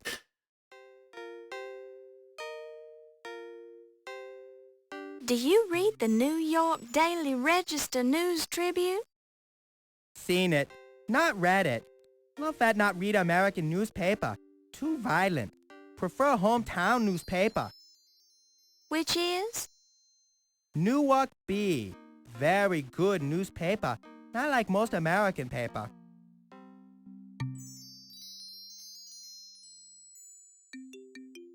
Ever been to the Lion Decker Museum? Of course. Low fat big contributor to museum. $2 every year. Some customer also work at museum. Wolf Heimlich, security guard. Very important. Oh, we got a new name. Anybody else from the museum ever come here? Yes. Let me think. Woman doctor. Greek name. Olympia something. McGillicuddy Miklos? Yes, that's it. Olympia Miklos. Not know what she do at museum, but she work there. She and Mr. Heimlich sometime come in together. Have you been there recently? Not been there in, must be almost a year. Whoa, time to send in another $2. Besides Mr. Heimlich and Dr. Miklos, are any of your other customers museum employees? Not think so. Oh, wait. How could I forget? Yvette Delacroix. Very lovely lady. She work at museum. God, there's a lot of names here. I don't know any of these people either. So you do the laundry for Dr. Olympia Miklos? Yes, spooky lady. All black clothes. She nice, but scary.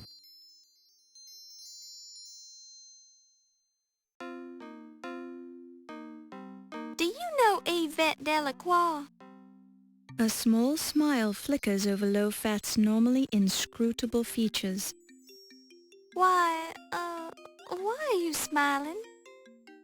Low fat have arrangement with Yvette. Laundry for free. And what do you get in return? Once more, Low-Fat seems to smile slightly, his eyes refusing to meet yours. Is it something private? Low fat not one to kiss and tell. Enough said, Kay? I won't tell anyone. I'm sure whatever it is, I've heard it before. He whistles an unrecognizable tune and deliberately looks away.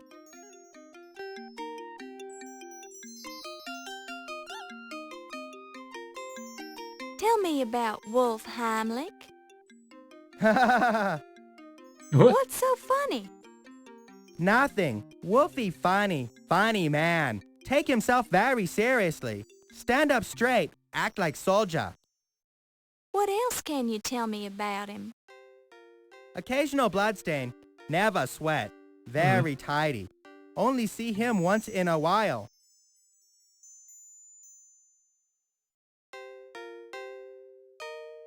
Spent any time at the police station recently? Only one time. To report stolen bicycle. Never found. Oh well.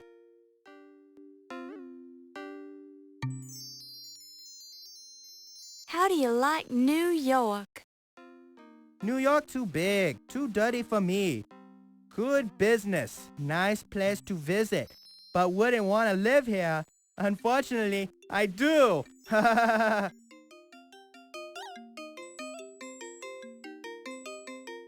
What can you tell me about Low-Fat's Chinese laundry? Look around. You standing in it. Whoops. Not know of it. Sorry.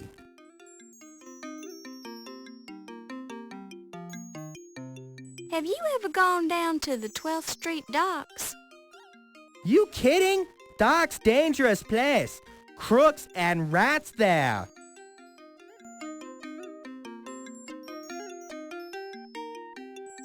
What can you tell me about notebooks? Low-fat have terrific memory, not need notebooks. What can you tell me about a baseball? I pretty good baseball player back in high school. 270 average. Hot man. Best first baseman school ever had. I was actually talking about a particular baseball, one I found at the newspaper. Small, round, hard. That about it.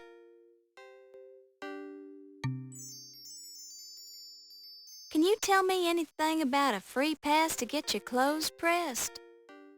Low-fat give out free pressing coupon many months ago. Big advertisement in newspaper. Nobody use. Do you still honor the coupon? Yes. Forgot to put expiration date on coupon. By now, nobody remember anyway. Must be using coupon for something else.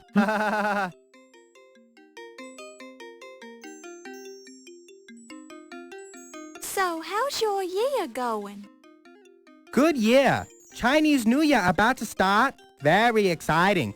St. Louis going to take pennant, no doubt about that. That very unpopular opinion around here, though.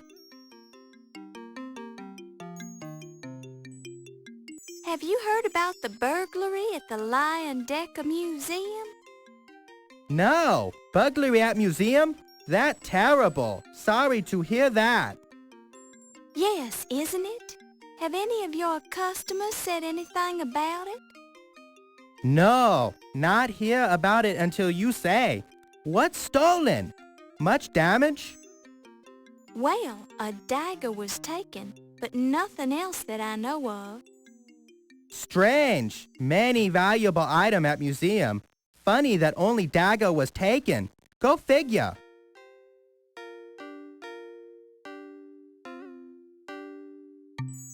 What do you know about Egyptology? Not know what it is. Cannot even pronounce it.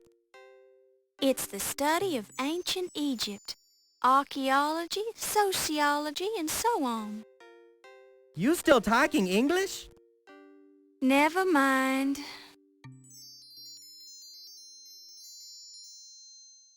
I not good person to ask about that. I want to see something real quick. We give him the coupon. Ah, yes. This certificate good for free pressing. You keep. You may need low-fat press clothes for you sometime.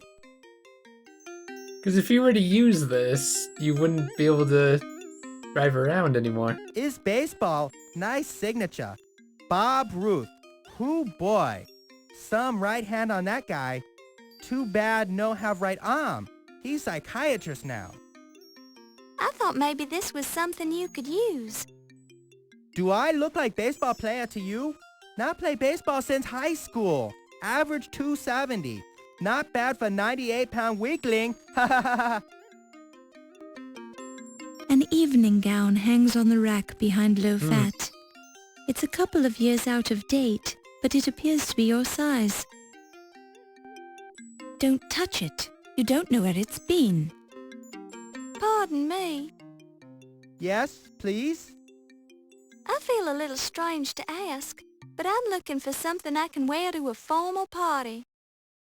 You wouldn't happen to have something like that, lying about unclaimed, maybe? This not clothing store, lady. No sell unclaimed clothes. Somebody come for clothes, get very angry. But surely there must be clothes that go unclaimed.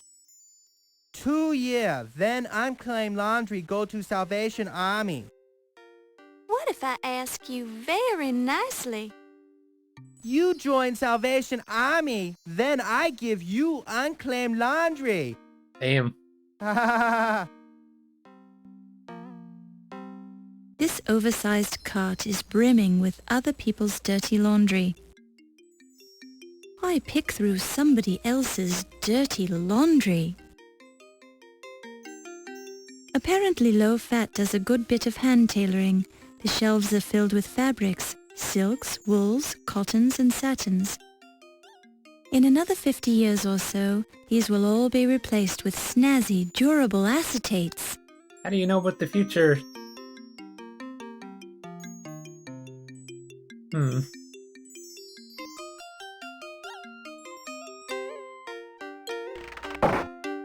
There are some stairs leading up a dark and dangerous-looking passageway.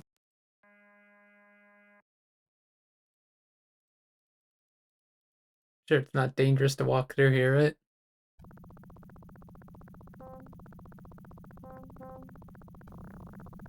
After a quick glance at the dark staircase, you decide that it's potentially hazardous to your health and that there can't possibly be anything of interest upstairs. Sure.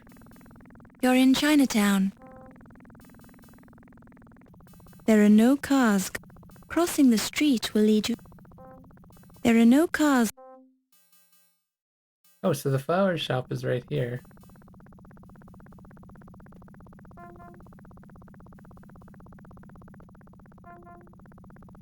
Okay.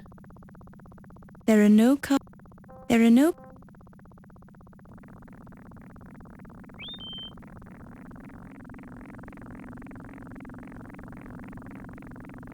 Greetings, madam.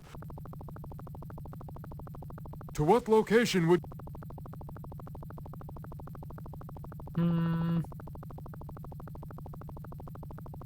I had Al Jolson in this taxi last week. He's starting work on a movie, The Jazz Singer, where you can actually hear people talking. I don't know. I don't think it'll ever replace radio. Thanks for traveling with us, madam. Have a pleasant day. Hi. What? Good morning, miss. I'm Steve Dorian. I'm Laura Bow.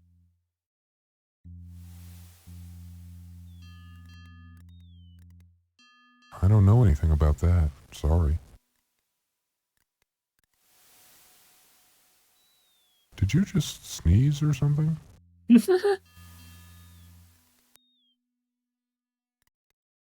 Boy, do I remember that guy. He supervised the unloading of the Egyptian crates Sounds from like the they're ship. pitch shifting someone's There was voice a bunch down. of stuff for the museum, and he was real protective about it.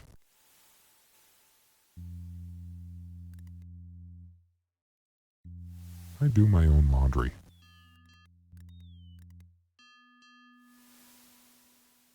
Mr. Carrington came in on the Andrea Doria.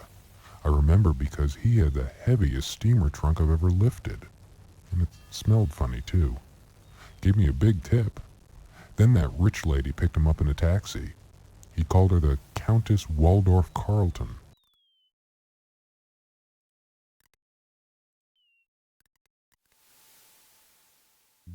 I don't know anything about that. Sorry.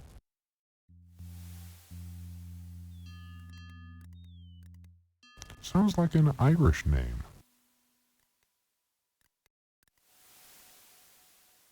He's some kind of a cheap hood. He used to hang around here sometimes.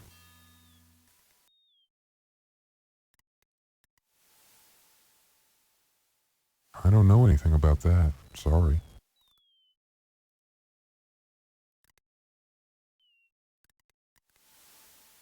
I don't know anything about that. Sorry. And there's so many people to ask about. She's the rich lady that picked up Mr. Carrington.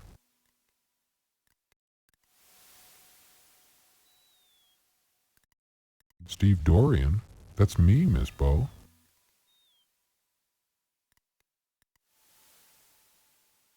I don't know anything about...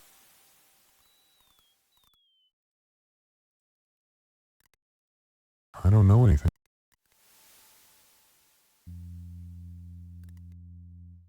I don't know anything. Man, I'm getting a lot of spam bots lately. And That's where Mr. Carter's Egyptian crates were going. Nice place. Ever been there? Actually, I'm attending a fundraising party there tonight. Sounds like a formal party. What will it cost to get in? I don't know. I'm covering it for the newspaper, so I get in free. I thought the museum was closed today. It is, but the party isn't till 7 o'clock tonight. Sounds like fun. Enjoy yourself. Now, if you'll excuse me, I have to get back to work. Oh, what? Well, we got to ask him a few questions, I guess.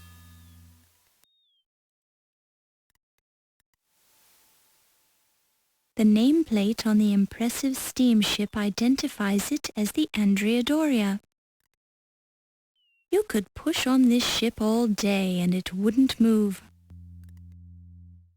Looks aren't everything. According to the label, this crate was formerly filled with grapes from Egypt. The empty crate makes a hollow sound when you touch it. Damn, I wanted some grapes, though. Dock pilings. Clearly, the longshoremen here take pride in their surroundings and keep the entire dock scrubbed clean. Watch out for splinters. Watch out for...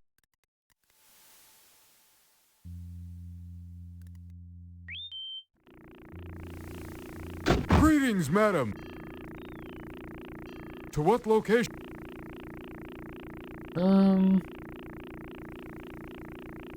Back to the Tribune, I guess, for now.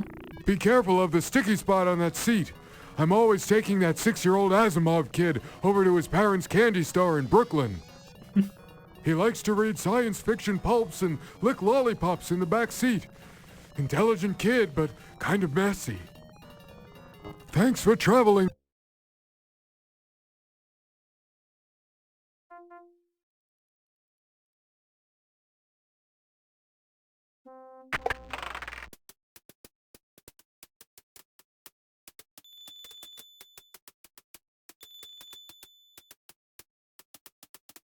Ask about any of these people that we now know about.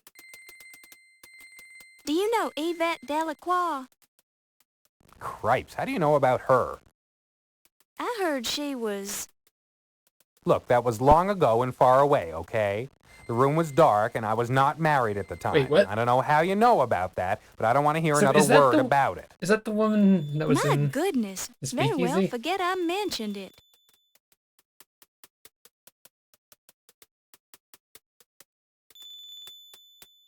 Do you know anything about Dr. Olympia Miklos? Sorry, she's Greek to me.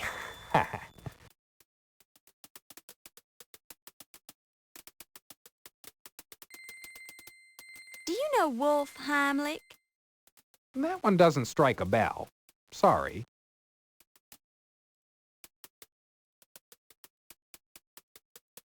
What do you know about that handsome stevedore, Steve Dorian? Lose that funny look in your eye. Anybody working down at the docks is trouble with a capital T. Don't wait till it's too late to find out.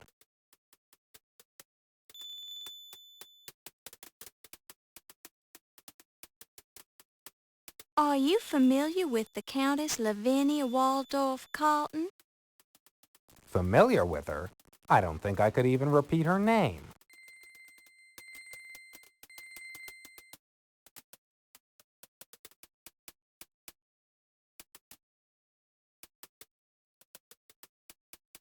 Hmm.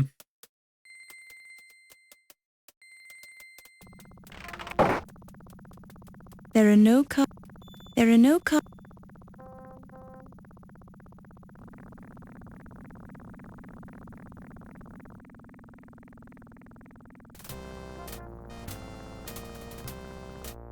I guess we're just gonna retrace our steps asking about people.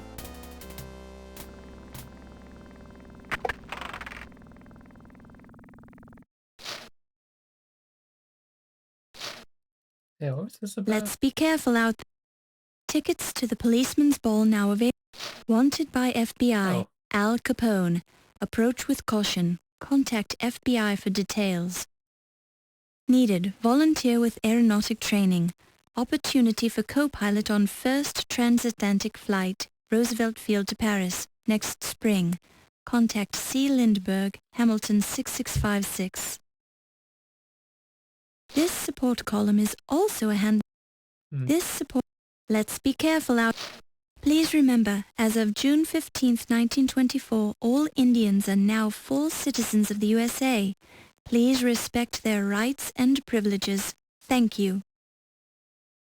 Hey now, keep your hands off of those notices. Hey now. Dang.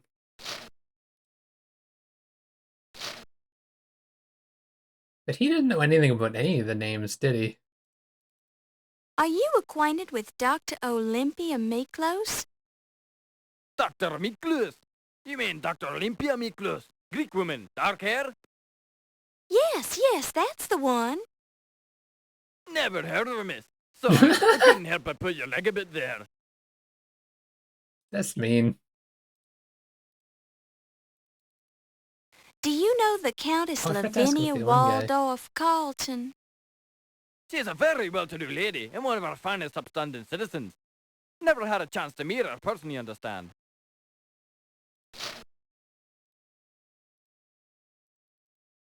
Ah, well, I wouldn't be knowing anything about that.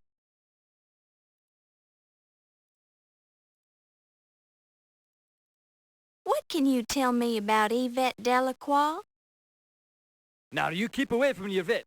I haven't seen the girl in ages, and I don't plan to see her again, so you just let sleeping dogs lie.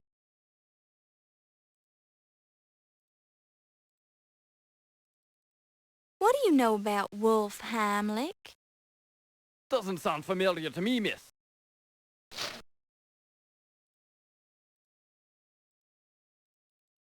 Is there anything you can tell me about Steve Dorian? Sorry, this be the first time I've even heard the man's name. I doubt we can see him again, right?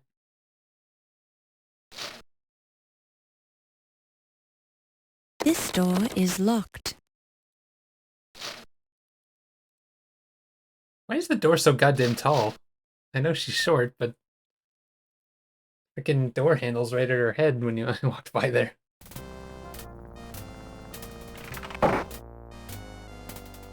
Hmm.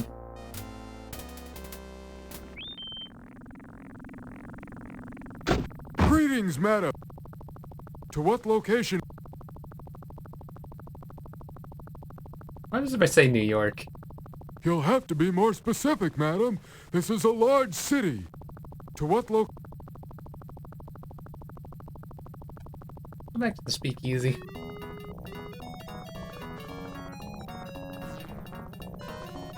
To what location?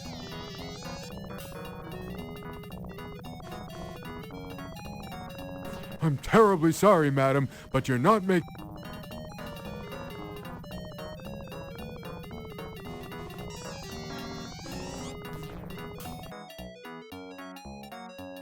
I mean, are we not going to the To what speakeasy? I had Al Jolson in this taxi last week. I don't know. Thanks for... I've already heard that one.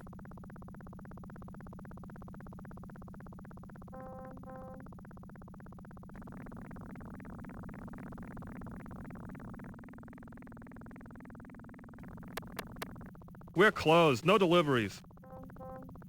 Secret. The pass. Well, why didn't...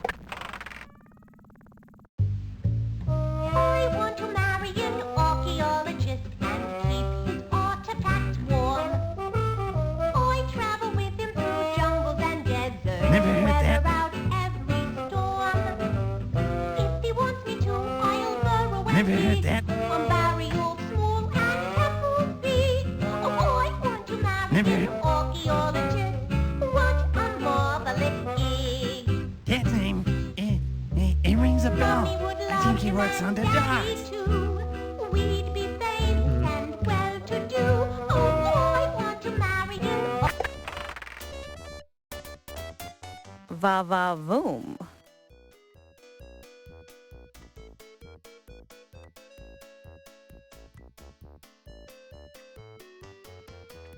You have a sexy voice. Maybe that's not her. You have a... I was just thinking about the way they're talking about her. You have a... Doesn't know any of these people? You have a... You have a... Yeah, fine then. I have a cramp in my leg. Could you massage it for me, honey?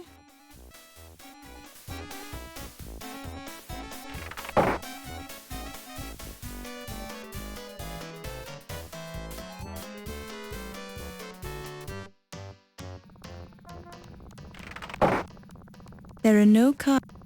There are no car. So we're already kind of stuck right now. I wonder if it's like a location I haven't gone to yet.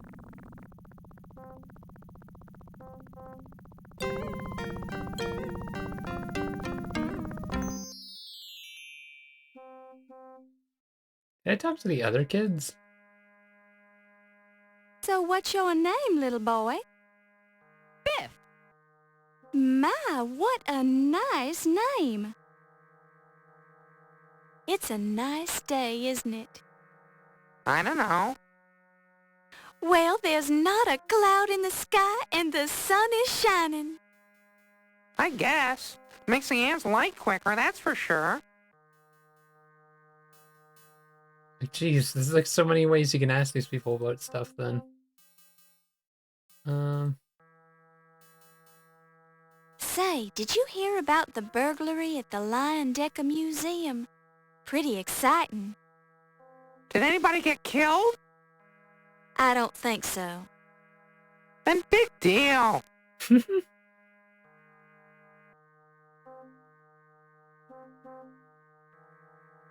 So what's the word on the street about the burglary at the Lion-Decker Museum? Hey, what do I look like to you, a stoolie? I ain't heard nothing about it.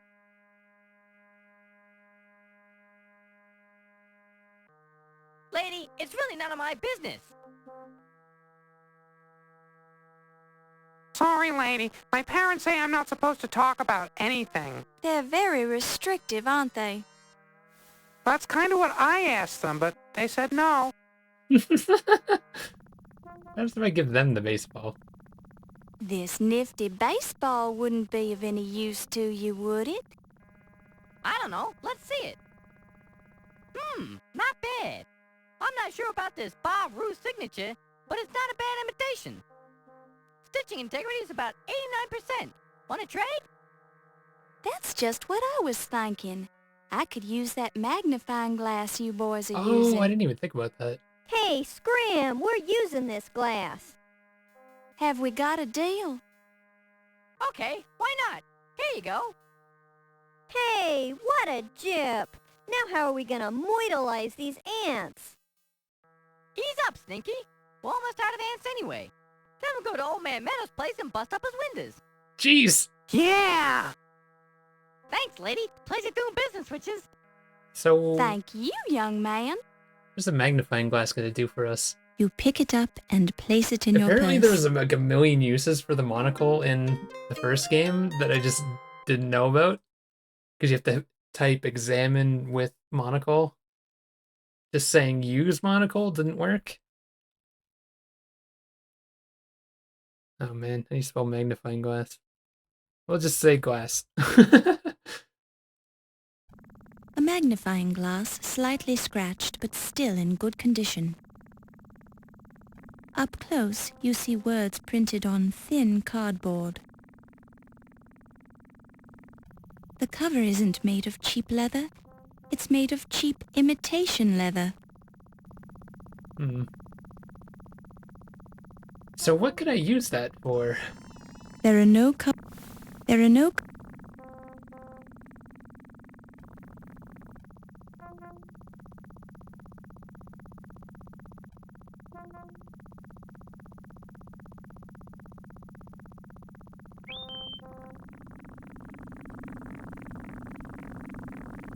I'm trying to think of any places. My goodness, has this taxi Jeez. ever been cleaned? I cleaned it out 2 years ago. You got a problem with that?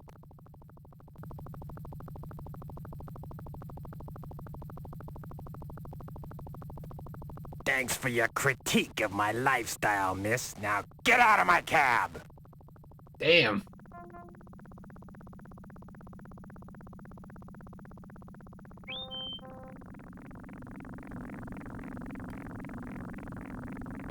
Is that like a random Yeah, chance I'll thing? take you for Oh, a God. ride if you got the dough or if you can prove you as a reporter.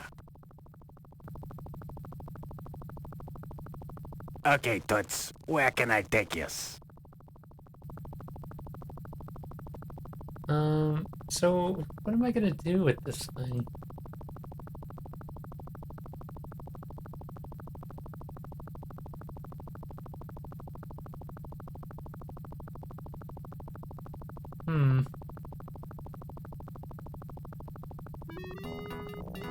That doesn't talk to the passengers.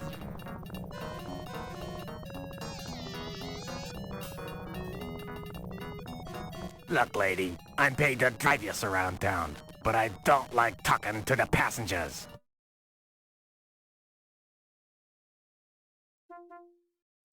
Wonder if there's anything you could take in this trash or whatever.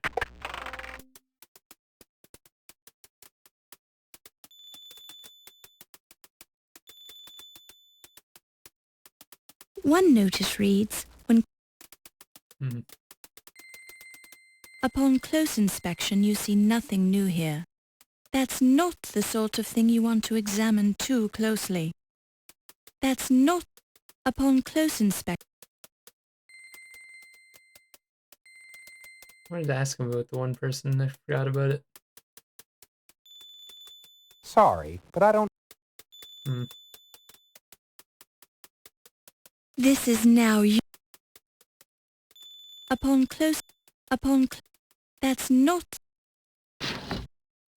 Upon close...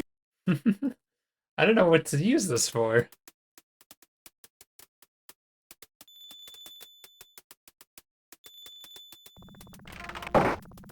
There are no I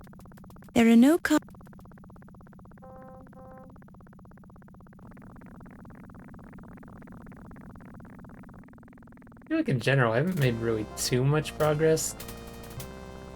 I mean, I guess we found a bunch of names. We got into like speakeasy and such, but we need that outfit. I think it's just how do I get it? That's not the... That's not... Excuse me, sir.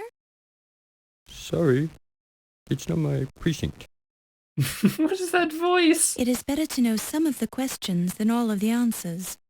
James Thurber. Excuse me?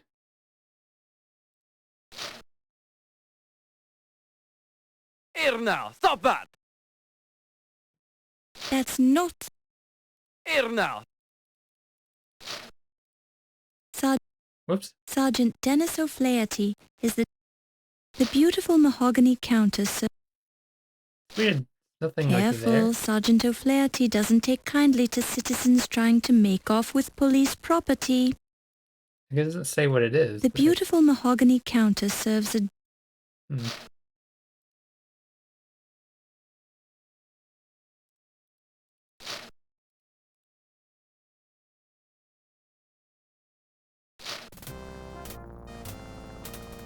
Yeah, maybe we gotta do something at low fats.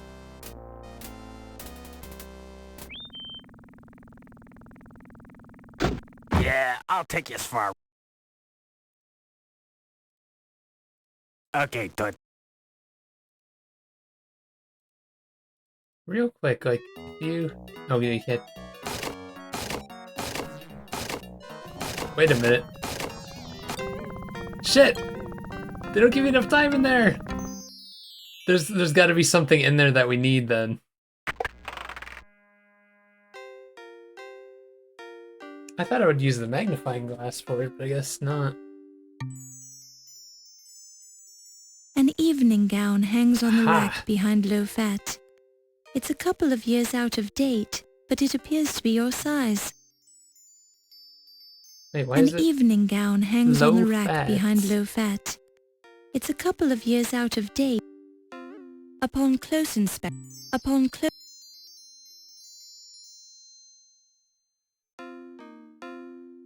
Excuse me. Yes, please. I was just wondering, do you work here? Yes? Pardon? Ticket. Oh. Okay. There's nothing new I can ask him, right? Ask him with the magnifying glass. I not good person to ask about that. So I think there's something in the back of the taxi that we... Where's my walk icon? Please not to... This feels... Excuse me, game? Can I walk with the...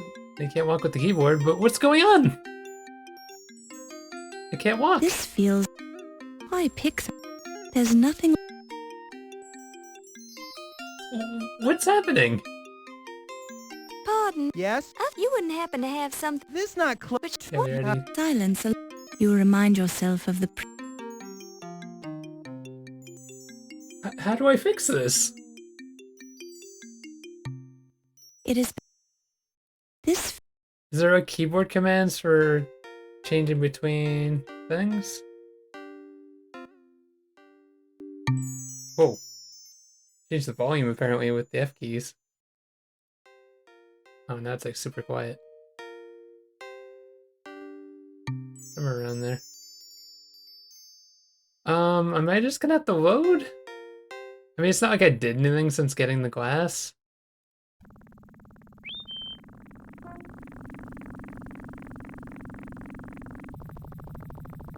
My goodness, his... Yeah, I'll take it. Since garbage holds a certain fascination for you, you plunge your hand into the debris.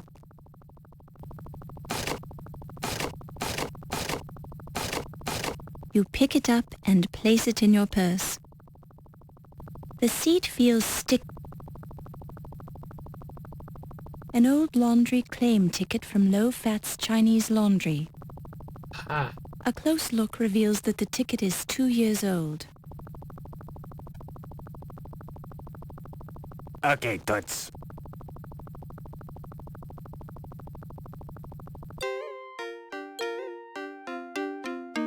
We found that. I don't understand why I couldn't move though. Like, what was that bug?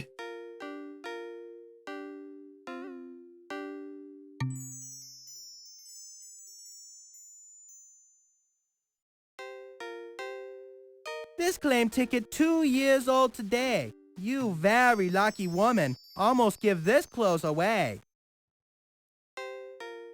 It'll be ready Tuesday. Ha ha ha. Just kidding. Ancient Chinese joke. Actually, this isn't mine at all. I found this claim ticket should you just be a little saying that? while ago.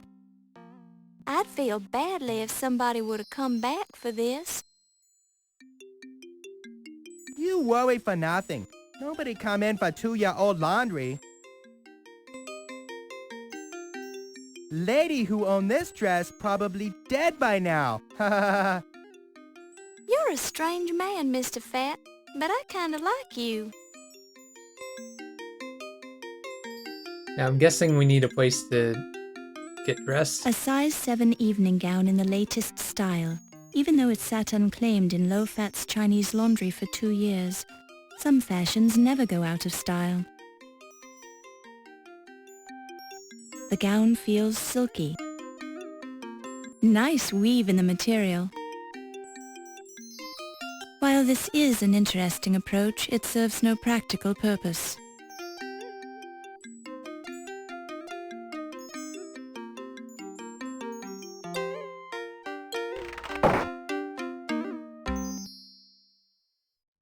Rest.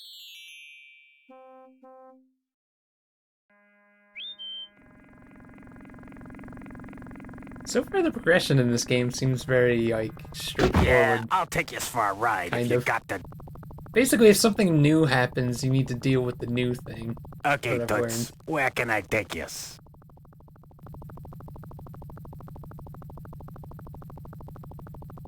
Oh yeah, wasn't it across the street? I didn't need to come in here. The seat feels sticky. The seat...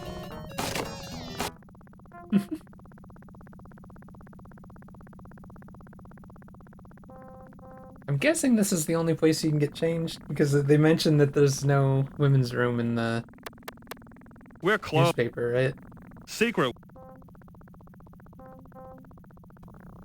The password? Well, why? She's probably gonna get hit on by this woman in here, though.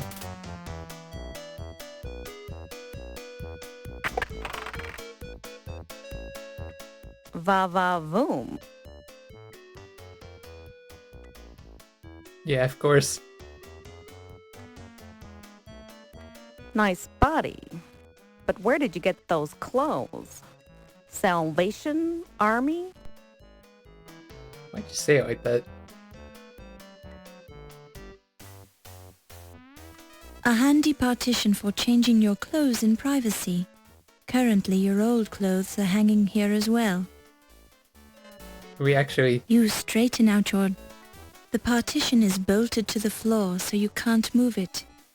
You've also decided to leave your old clothes here, just in case some poor unfortunate should come along who needs them more than you do. So we're just leaving them here?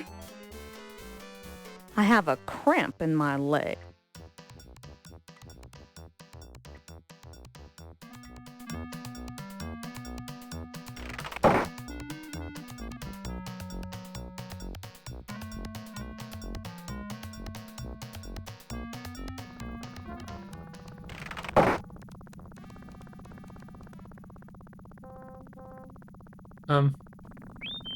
I guess it's just gonna automatically go there. I guess it's 7?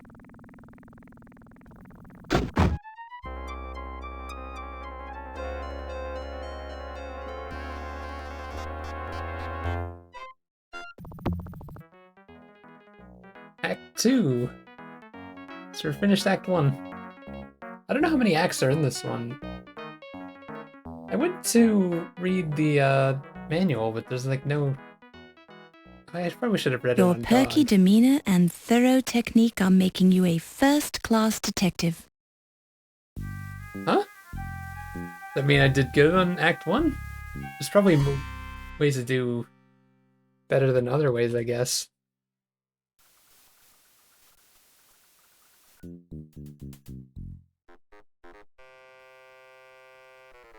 This affair is by invitation only, Fräulein. Your papers, please. I am sorry, but I have no time to talk, Fräulein. I am the chief of security, you understand. I have much responsibility. Is he gonna fall for the same trick? Danke, Fräulein. I'll return this pass when you are leaving. Enjoy yourself this evening.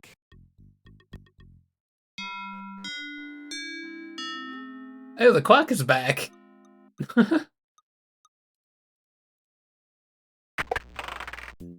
Does that mean... I wonder if there's, like, things you can miss out in this place.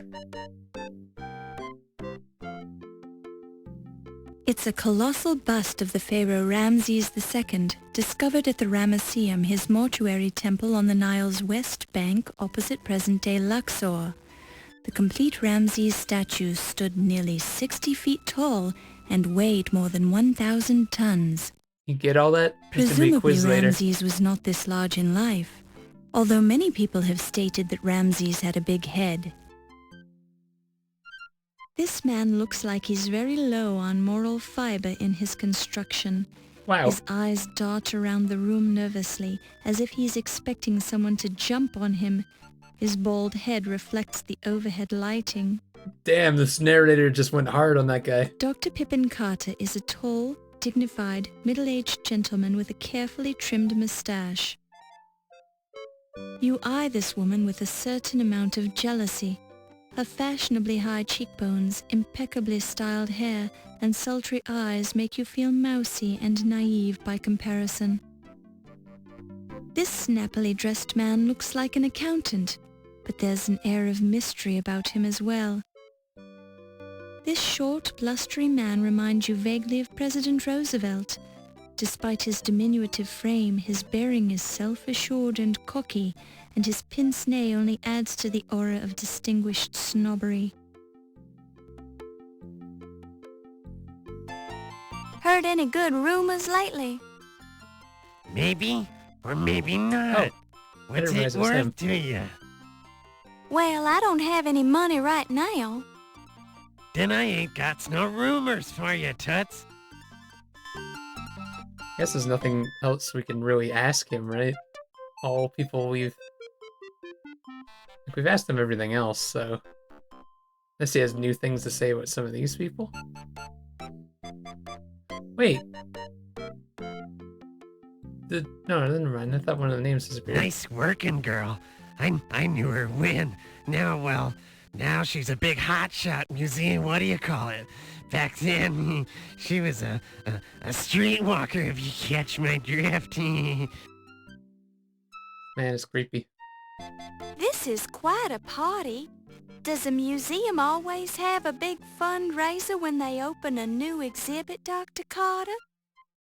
No, but they've never had such an important exhibit opening here before.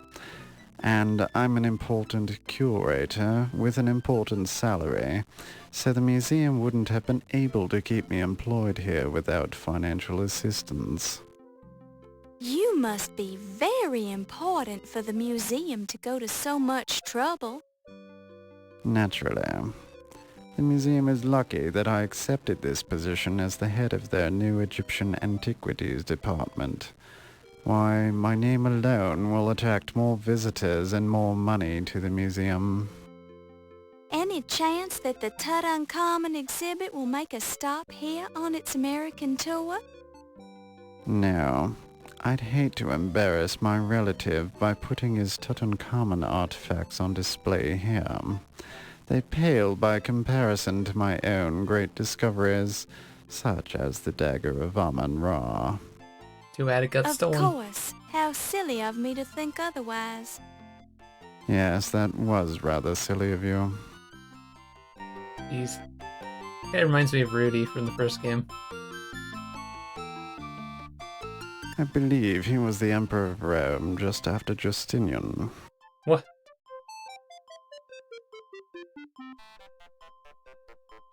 A crodfollow is some sort of miniature vegetable, isn't it? A potato, perhaps.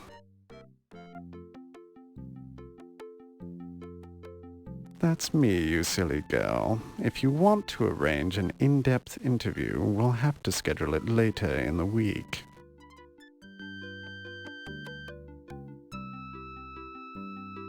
He runs one of the local Chinese laundries. Pretends to be Chinese so he can get more business, Oh, but he jeez. has a terrible accent. Really? I mean, I guess... Dr. Carrington is a fine chap. He used to be in charge of the British Museum, you know. I ran into him several years ago when I visited the British Museum to consult with Dr. Butch. Seems odd that Dr. Carrington doesn't remember me, but I almost didn't recognize him either. He's getting old after all. Looks different. Memory's probably shot as well.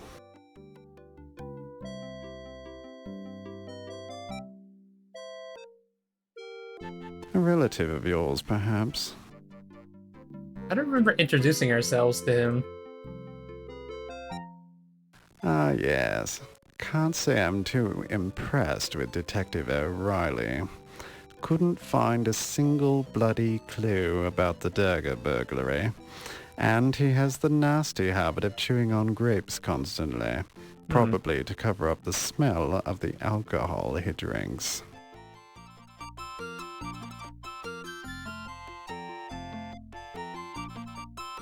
Rather an unfortunate name, I think.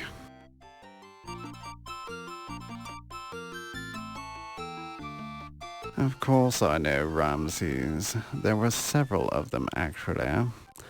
Ramses I was pharaoh during the 19th dynasty from 1307 to 1306 BC, but Ramses II made more of an impact on ancient Egypt. From 1290 to 1224 BC, Ramses II undertook a succession of gargantuan construction projects which left his mark in the face of Egypt for thousands of years.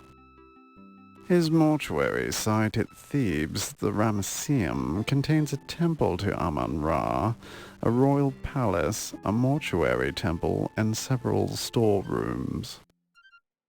Actually, I was referring to Ramses Najir. Never heard of him.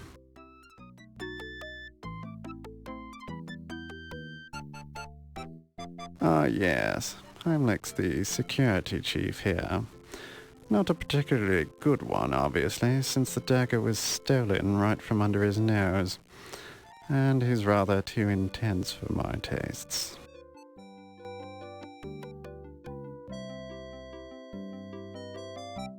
The Countess was married to the former president of the Leyendecker Museum, Sterling Waldorf Carlton. A good chap, but uninspired. Does that mean we have a new Now name? she has her sights set on Dr. Carrington.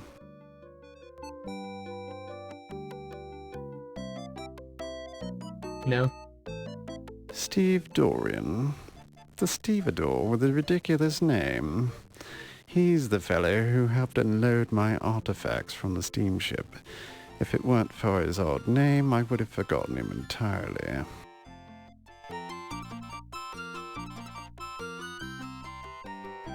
Dr. Miklos is rather eccentric, but she is well educated. Received her training at one of the better universities in Athens, Greece. She's considered quite knowledgeable in the area of hieroglyphics, but her speciality is paleontology. She's fond of old bones.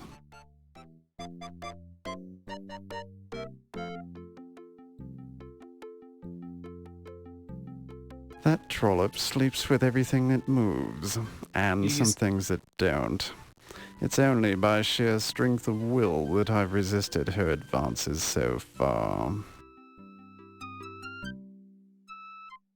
I could probably skip asking about all this stuff, but I don't know. With a little work, I can turn the Leyendecker into a world-class museum. But that can wait a few months until they decide to make me the president. Dr. Carrington will have to find other employment, of course, but I'm sure some lesser museum would be happy to have him on their staff.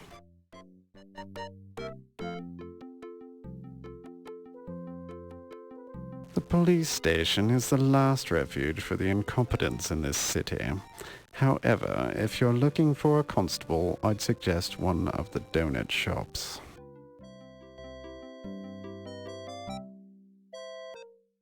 That's where I arrived on the steamship Andrea Doria. I came over with the artifacts for the Egyptian exhibit. Apparently Dr. Carrington was also on that voyage from England, but I never ran into him aboard ship. Keeps to himself a lot, you know.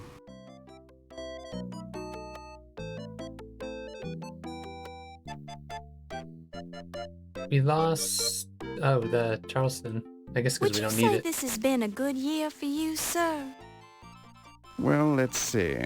I made the most important archaeological discovery of all time. Almost everyone on the planet knows my name, and I've clinched a curatorial job I've been after for years. Yes, I'd say it has been a rather good year. Seems to me you might have a problem. A problem? Such as? Well, you've accomplished so much this year. What are you gonna do next? Next? What next? Don't bother me with such ludicrous questions, you silly female.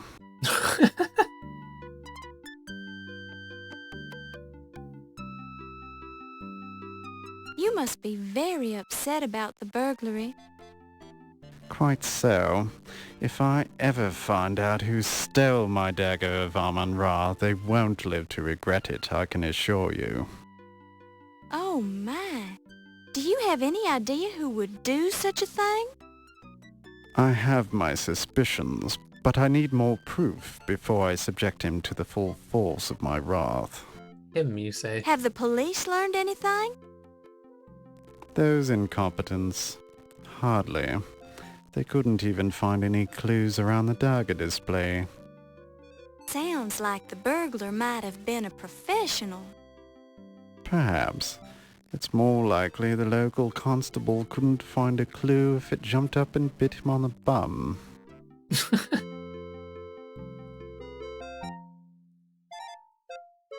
Tell me about Egyptology. We talked about that before, remember? I told you that crazy Egyptian riddle that Ramses guys passed along.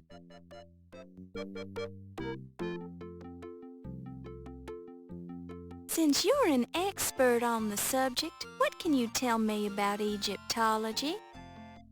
I don't have time to explain the intricacies of my profession to a neophyte. If you're truly interested, I'd suggest several years of difficult study on the subject at one of your better universities. Once you've finished that, you can talk to me again.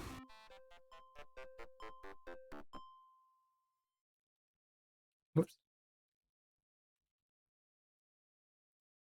I'm gonna take a quick break. I will be right back.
Alright, I'm back. Zoom the random questioning. Bonjour, Miss Bow. Dr. Carrington told me you were covering this party for the newspaper. I'm Yvette Delacroix. That's right, Miss Delacroix. I'm writing a social news column. Ah, the social news. I was thinking you were here about the burglary. The burglary? Of course not. The newspaper would They're lying never already. assign a female cub reporter like myself to such an important story. Ah, you are probably being correct, Miss Bow.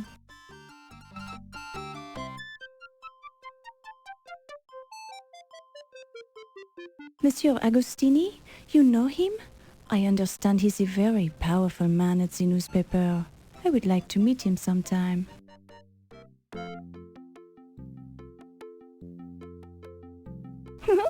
Ah, the Godfather. I met him only once on the train.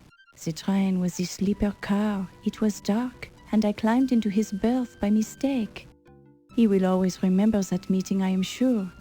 I, unfortunately, will have forgotten it in a few months. Wow. Ah, Monsieur Pippin, he is such a great man. And quite attractive, no?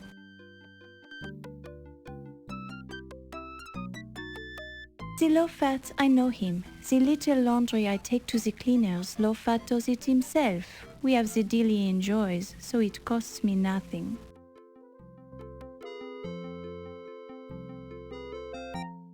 Dr. Carrington is my superior, so I'd rather not be saying the bad things about him. What bad thing? He is very strange, even for a man. Ah, but you are trying to trick me, no?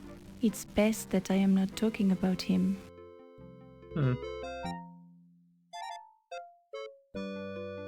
I do not believe I have met your father, Miss Bow, unless it was long ago and I have forgotten.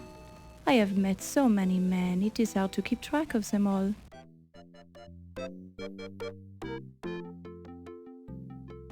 Ah, Monsieur O'Reilly, he is magnifique. He is so intelligent, so confident, so...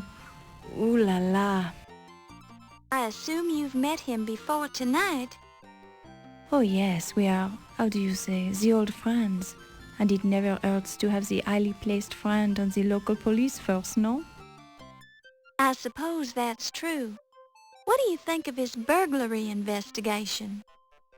People here, they keep saying Monsieur O'Reilly, his investigation of the dagger is not good, but he tries very hard. I have seen him work, but the dagger thief, he is very good, no? He? You think the burglar was a man? Twice now that it is only they've the said manner that. of speaking, Miss Bow. This burglar, she could have been the female as well.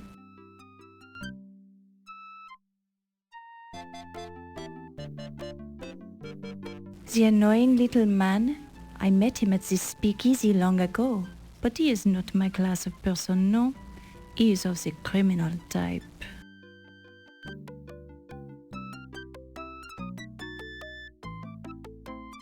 Monsieur Nagir, he is a funny little man.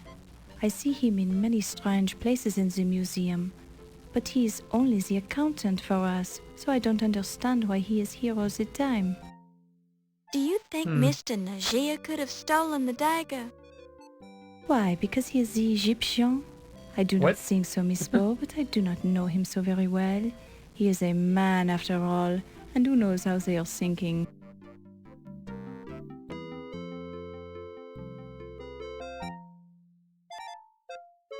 Monsieur Heimlich, he is the intense fellow, no? Very military, very stiff and straight. I feel very safe around him, but I also feel uncomfortable. He patrols the museum so much. It is strange the dagger was stolen from under his nose, no? Do you suspect him of stealing the dagger? Who knows? I am not the policeman. But he seemed very upset about the burglary. Maybe too upset, no? I mean, shouldn't he be upset? It was his job. Ah, the Countess. She is not what she seems, no? What do you mean? Her last husband, he was afraid of her. He told me. Then as I learned more, I was becoming afraid of her too. Why? She seems like a nice old lady. You haven't even met her. It is all the act, no? She is a dangerous one. Now I think she is after Dr. Carrington's money, since I am seeing them together so often lately. I don't understand. Why is she so dangerous? Just be trusting me, Miss Bow. Stay away from the Countess. People die when she's around. Oh dear.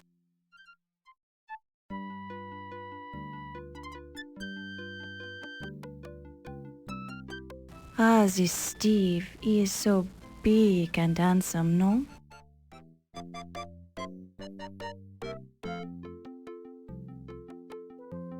Dr. Miklos and I, we have much of the fun together. She is very friendly. Many times we have run through the museum chasing the daisy, no?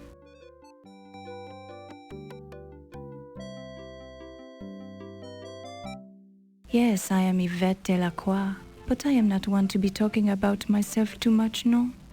I am not like the great Dr. Carter, who has so many of the great stories to tell.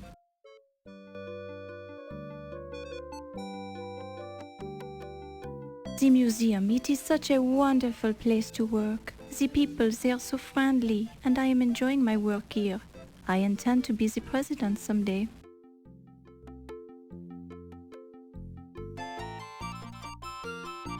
New York, it is a rough place for the newcomer, no? So many people in the one place, it reminds me of Paris, but it is where all the money is, no? The Americans, they have so much more money than the French.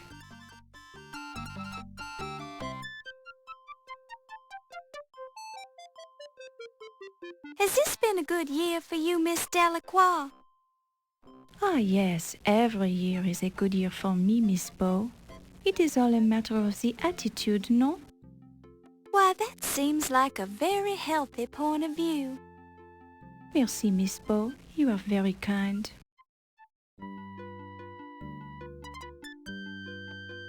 It is terrible to think someone could break into this museum and steal something so valuable. Monsieur Heimlich, he is all broken up about it, although he doesn't show it. How did Dr. Carrington react to the burglary? Dr. Carrington is a very dignified man. There is not much you can learn from his face. He seems to have taken the burglary very well, although he was angry with Wolf about the poor security. Do you have any idea who might have stolen the dagger? There are many suspicious people here tonight who could have done it. The Countess, for example, or the little man Ziggy. But I have not the proof, you understand?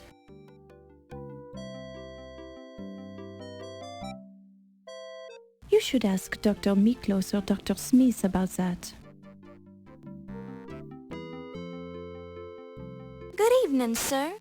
My name is Laura Bow. I am Ramses Najir, Miss Bow. Pleased to make your acquaintance. Oh, jeez.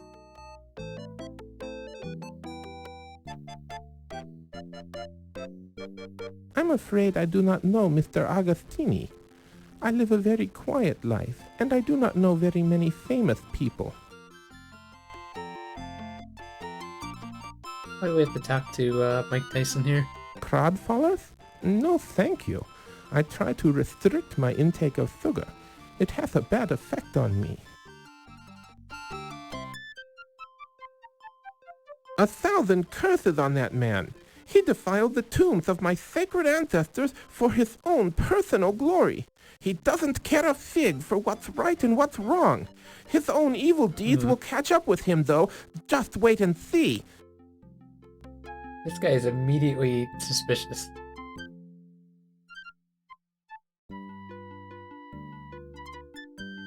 I'm afraid I do not know the gentleman.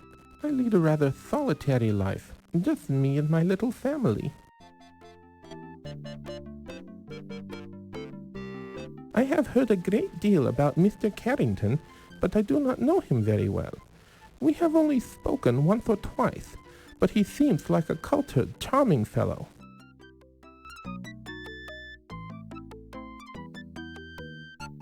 John Bow is your father? I have never had the pleasure of meeting him. I have never been to New Orleans, you see. That much humidity does not agree with me.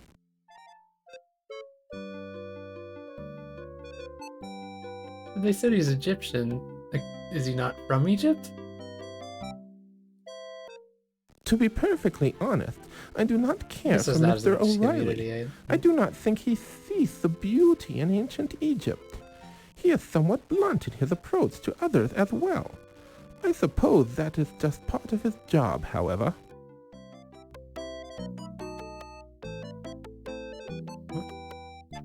I do not know Ziggy very well, but he makes me uneasy. His eyes remind me of a jackal's.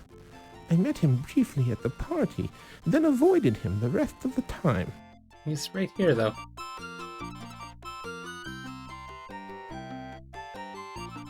Why, I am Ramses Najir, Miss Bow. I am an accountant and a proud father of 2.5. Half?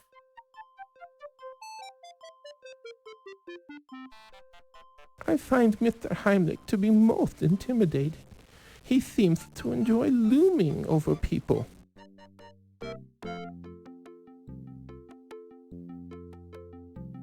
The Countess is quite a colorful lady. She seems to enjoy life to the fullest, does she not? Just between you and me, she scares me a little. Why is that, Mr. Najir? Well, She's just too enthusiastic for me, I suppose.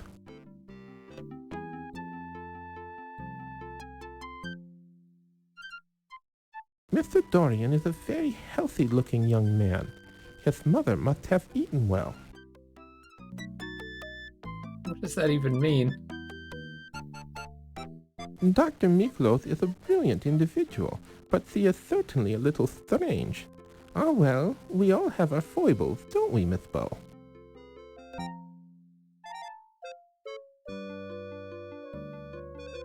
Miss Yvette is a charming young lady, and so friendly.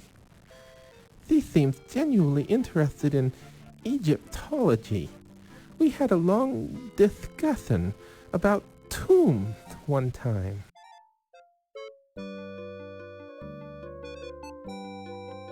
The Leyendecker is a beautiful museum, Miss Bow, but I do not approve of the spoiling of my ancestors' tombs, much less the wanton display of their bodies and their personal effects.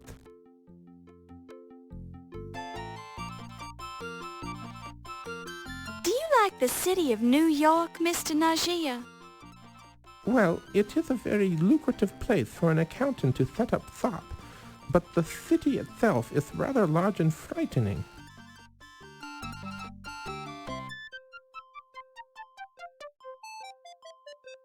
Mr. Najee, would you say that 1926 has been a good year for you? Well, yes, I would have to say so. Created Business in the America question is with booming, different people in mind. and many people need an accountant. I have not wanted for work, and my beloved wife Isis is soon to deliver our third child. I suppose I am as happy as a man should be. Congratulations on the upcoming blessed event, Mr. Najee. What are your other children's names? Well, there's Horus and Amon, and the new baby shall be named Anubis, after the wise and just Lord of the Dead. Oh, how lovely. But what if the child is a girl?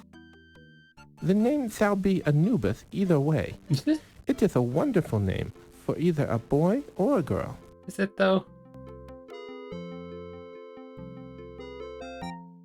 Mr. Najee, would you have any idea who might have stolen the Dagger of Amon-Ra? No, but whoever did should be boiled alive. He should be fed to hungry crocodiles. His guts should be strung from the pyramids. He should... Oh, excuse me. I get a little passionate on the subject. Quite all right, Mr. Najee. I understand. So it didn't add names here, right? Yeah. Are you an Egyptologist, Mr. Najee? No, not professionally. I have always been interested in the history of my country and made a point of studying it. I am particularly interested in ancient Egyptian religions. Good evening, Dr. Carrington. Good evening, Miss Bow. Good evening.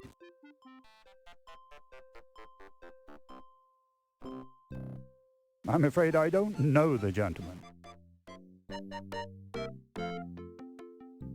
I'm not acquainted with the chap. I think it's weird that they have multiple answers to things like that. The fellow has quite an overinflated ego. But he's got a legitimate reason for it, I suppose.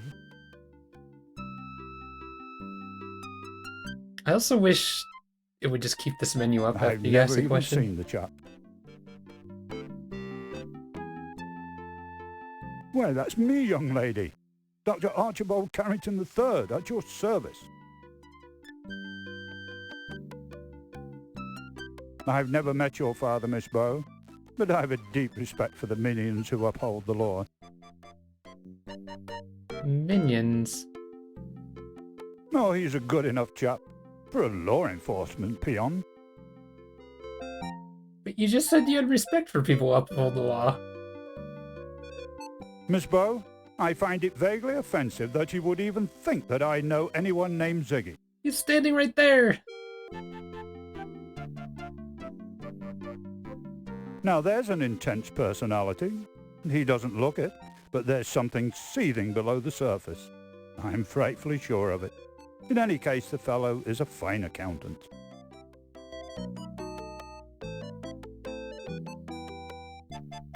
He's a real pip. A genuine go-getter, that fellow. He does a jolly good job of guarding the museum. Jolly good.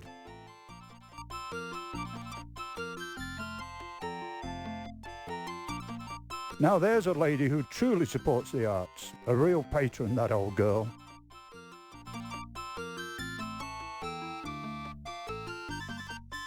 A stevedore? I'm afraid I don't discourse with proletarian ruffians of that stripe.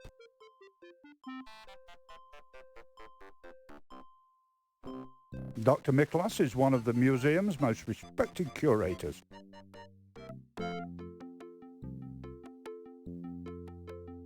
I really haven't had much interaction with Miss Delacroix. Well, of course, she is my assistant, so I guess I should correct myself and say that I do have interaction with her, but I don't know her very well, really. So she really does just sleep around, doesn't she? The Lion Decker is simply fantastic, Miss Bow. This is the opportunity of a lifetime.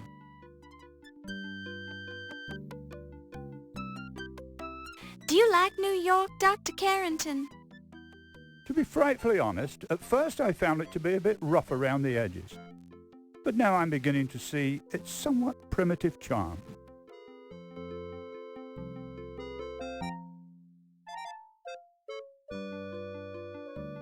Have you found 1926 to be a good year for you, Dr. Carrington? Yes, I would, Miss Bow. Frightfully good. And what is that, Doctor? It's not often that one gets the opportunity to head up the most respected museum in America, Miss Bow. So did they all, like, just get new jobs here? What do you make of the theft of the dagger, Dr. Carrington? It's simply beastly. What is the world coming to when crepuscular ruffians can invade a museum like Visigoths? Do you have any idea who could have done such a thing? Not at all. But if I did, I'd be tempted to teach the brute a lesson.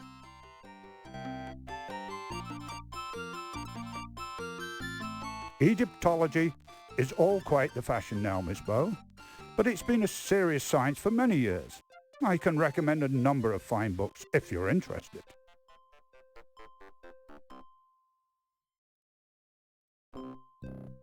The buffet tables are heaped with food, champagne, and water. The food and champagne look good, but you're trying to stay on a diet, so you make the wise decision to leave them alone. Are these other people? Dude. It's a semi-happy partygoer. Oh, It's a semi... These ones are not important. It's a semi... It's a semi... Okay. Let's go left. I'm sure there's more people to meet based on the names alone.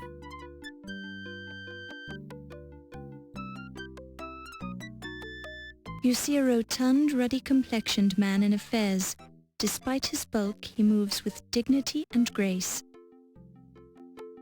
A severe, conservative, middle-aged woman with an intelligent look in her eye. You see a tall Irish gentleman with red hair who acts like a cop. It's a happy partygoer. It's a happy... It's a... It's a... It's a... It's a...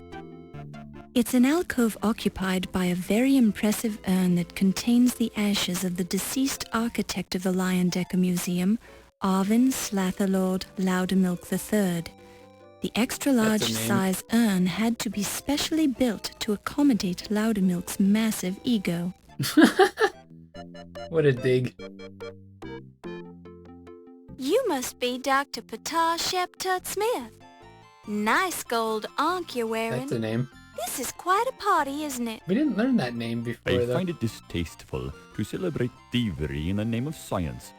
The artifacts in this museum's Egyptian collection do not belong here. They belong in Egypt. That's only your opinion. It is the truth. And the thieves who rob Egypt of its ancient treasures will find death waiting for them. Damn. Amon-Ra will have his revenge. I see. Well, nice weather we're having.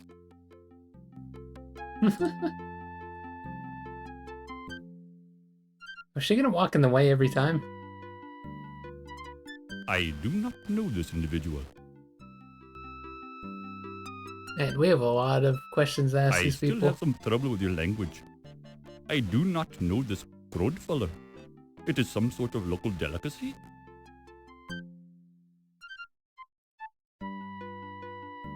You dare to mention his name to me? He is the blasphemous temple destroyer and tomb robber who stole the Dagger of Amon-Ra from Egypt. He will know the full force of the curse of the pharaohs. The curse of the pharaohs. What's that? This guy's immediately The suspicious. defilers of the great Egyptian tombs and temples will all die as a result of their crimes. The gods themselves will punish them. The great Amon-Ra will snuff out Peepin' Carter's life as easily as I can crush a dung beetle under my shoe. How will this happen? Amon-Ra works in mysterious ways. You will have to wait and see.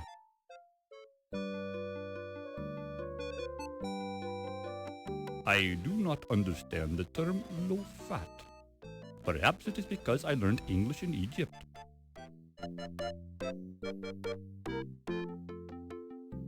I had hoped that Dr. Carrington would listen to reason.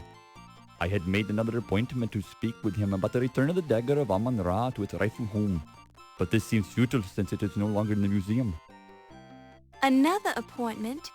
You spoke to Dr. Carrington once already? Only by phone. He denied Egypt's claim to the dagger. It was hoped that a personal visit would convince him of our sincerity. But the situation has changed since then.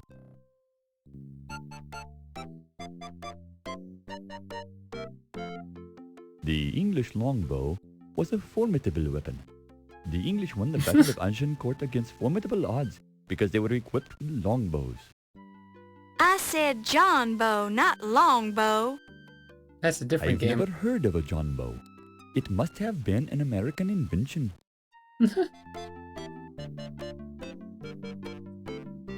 I believe he's investigating the burglary of the Dagger of Amon-Ra. Perhaps, if he'd stopped drinking, he might have a chance at finding it.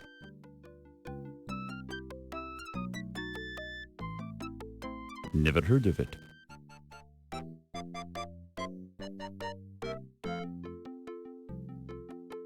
Wait, his name didn't get added. Ramses I was pharaoh during the Oh no, 19th not again. dynasty, from 1307 to 1306 BC.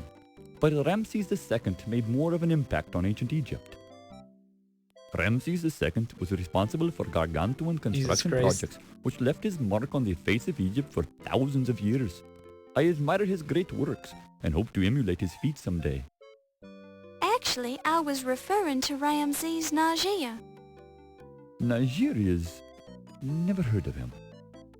Are you sure you don't know him? No? I mean, yes. English is such a difficult language. Like, it's weird that this guy's name didn't get added to people. Heimlich is that annoying guard who works here. His fanatical devotion to his occupation is admirable, but he seemed lacking in his mental capacities.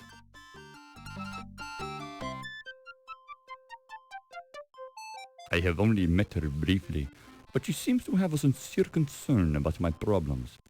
A charming woman.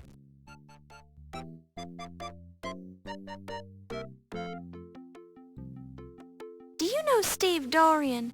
He works at the docks.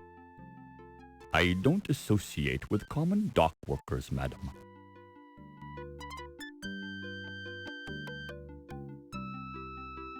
Dr. Miklos is very well educated for a woman.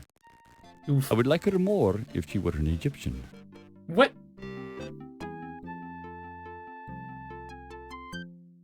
Ah, a delightful girl. I keep asking her if she'd like to be my second wife. She is so very feminine and seductive and charming and attractive. And... Okay. I get the idea. You should try to be more like Yvette. Men would like you more that way. Wow.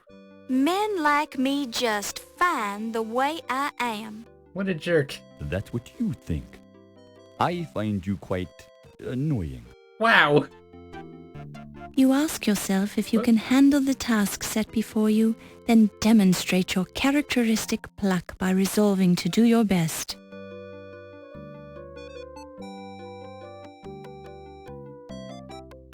This could be a fine museum if the management would return its stolen Egyptian artifacts to their proper home. I have a feeling he's so suspicious that he's probably going to be the first one Since to die. you're new here, what do you think of New York? Isn't it exciting? It reminds me of Cairo, except that it's colder here and the people are obnoxious.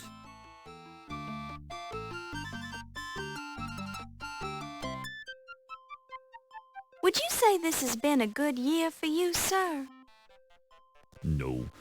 The great treasures of my country's past are leaving Egypt in a flood greater than the Nile. As I understand it, artifacts only leave your country with the approval of the Egyptian Antiquities Service. Bah! The Antiquities Service is a tool of the British. If they want to steal something, they steal it, just like the ancient tomb robbers. But they will pay, just as the tomb robbers paid whenever they were caught. That almost sounds like a threat. I, Patash Uptut Smith, do not threaten. I merely carry out the will of the great Amon-Ra.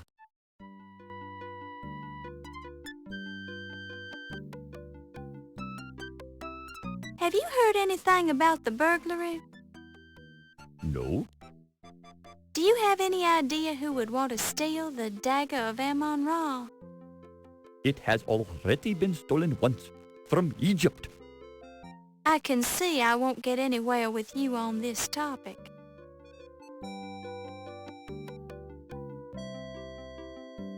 Since you're an expert on the subject, what can you tell me about Egyptology?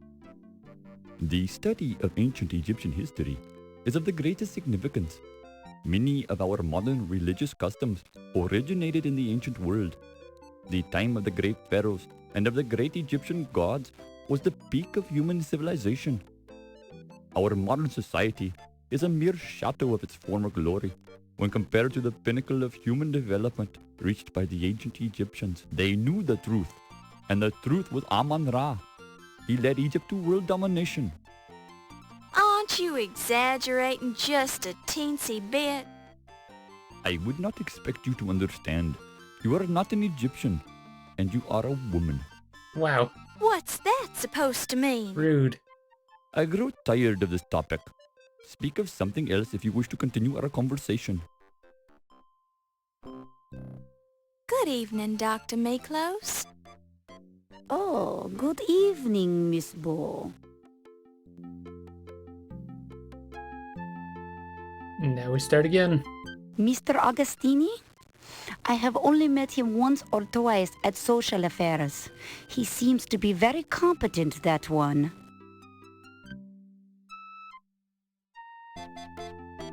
I am sorry, but I don't know what a crodfaller is. Ah, is it some sort of pastry?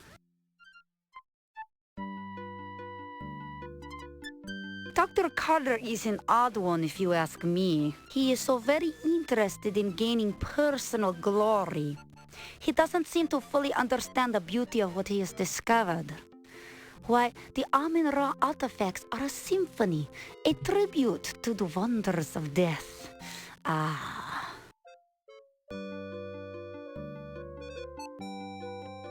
Oh, yes. He runs the laundry down the way. He always manages to keep the pleating in my silk shrouds just right.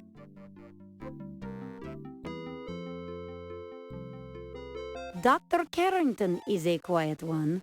I don't see him very often. I'm certain, however, that he must have a poetic soul. What makes you say that, Dr. Miklos? I have seen him walking amongst the dead in the Egyptian exhibit late at night. I cannot blame him. It's better than moonlight on headstones. Ah.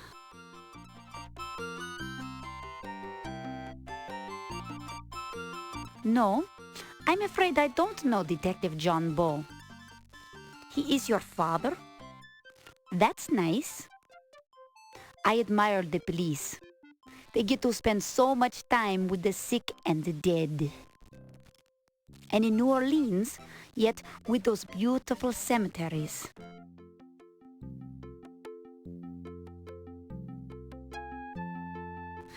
Ah, yes, Detective O'Reilly. I can't say that I'm overly fond of that one. He has little respect for the wonderful things in the museum, and he is too firmly rooted in this life. I do not believe that he likes the dead at all. Can you imagine? What? It's a little strange, isn't she? An odd little fellow, that one. He reminds me of one of the specimens in my dried rat collection.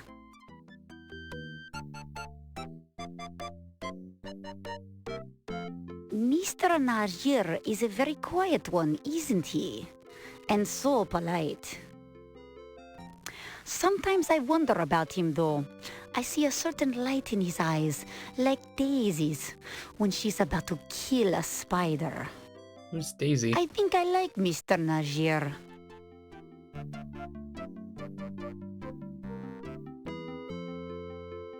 Ah, Wolf. He has some lovely scars, doesn't he? Just between us girls, I think he's dreamy.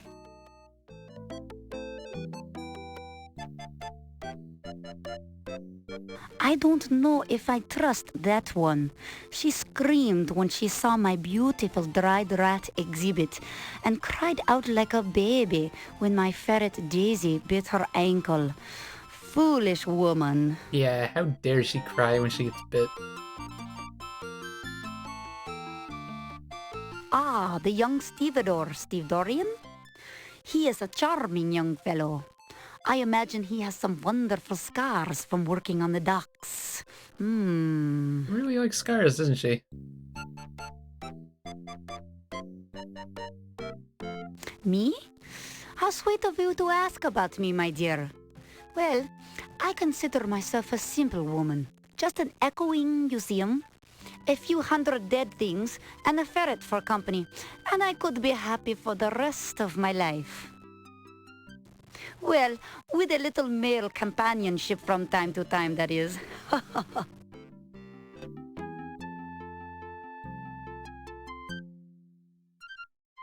I find Yvette to be a charming young lady. Some people around here don't appreciate her zest for life, but I find her quite refreshing.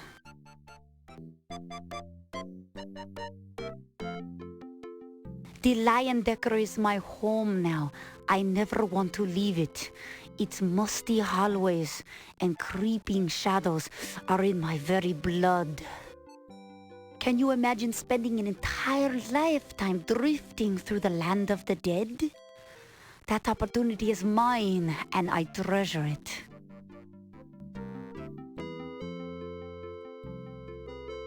How do you like living in New York, Dr. Miklos? Well, I had always heard it was a city rife with crime and danger and murder. So far, I have not been disappointed. I don't know how to take that.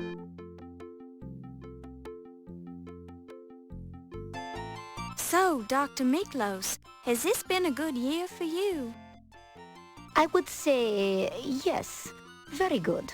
I came here from Greece just a short time ago, and look at me now, curator of the largest private museum in New York. I'm happy to hear that, Dr. Miklos. Tell me, have you noticed anything unusual at the museum lately? The whole museum is unusual, my dear. We are surrounded by dead things. Just walk around for a while and breathe in its wonderful atmosphere. Why, the whole place smells of death. She's creepy. I just may do that. Have you ever noticed any dead things that Well, don't belong? What? My dear, every dead thing belongs. Dead things are our friends. What the hell? This woman has 100% murdered someone in her life. Dr. Miklos, do you have any idea who would want to steal the Dagger of Amon Ra? Very funny. Everybody, silly girl. It's a priceless artifact. Not only that, but it is said that the blade is an unknown alloy that can slice through bone like butter. I suppose that was a silly question after all. Let me rephrase that. Do you know of anyone with any particular motive? Well, Tut Smith and Ramesses Najir both wanted it very badly to return it to their homeland. But they are both so upset, it hardly seems possible that they could have done it. Then again, perhaps they are just fine actors.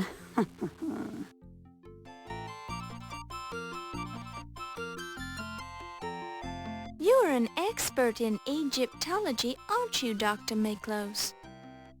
Well, yes, I suppose I am. I have been fascinated with the ancient Egyptians since I was a tiny girl.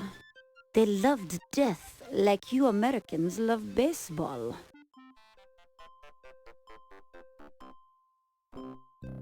How are you, Detective O'Reilly?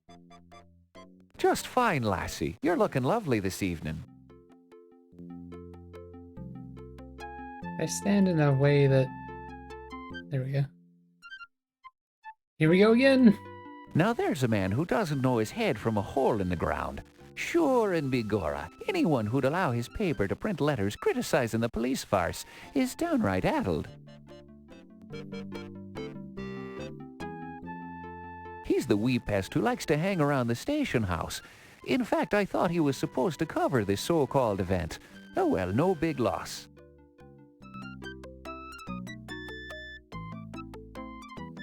That fella is just too big for his britches, that's all I have to say. Someone ought to take him down a notch or two.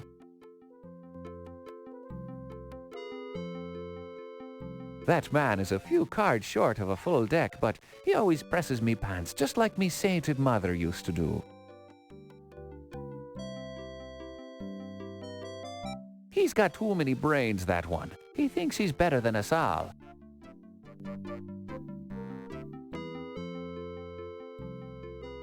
I think I've heard of your father, over in New Orleans, isn't he, lass? They say he was pretty good, for one of those southern boys.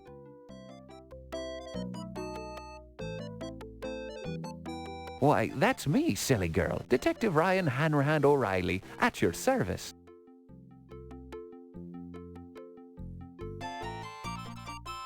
That man is a human weasel. Stay away from him, lassie.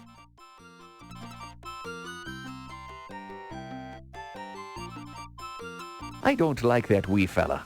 Think he's light in his loafers, don't you know?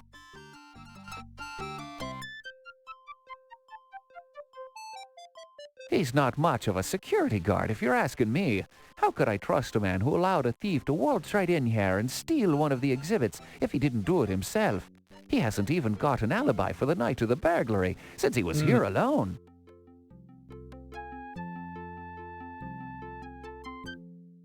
Now there's a slippery old bat. If she's royalty, then I'm Rudolph Valentino.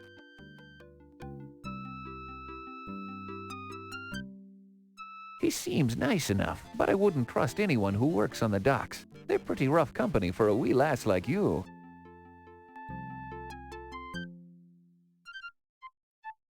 That woman is downright unnatural, Miss Laura.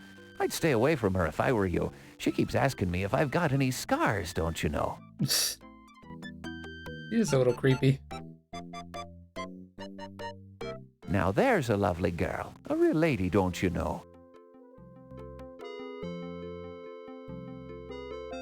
It's all right if you like that sort of thing. I think it's a waste of time myself. I'd rather be down at the pub knocking one back with me buddies.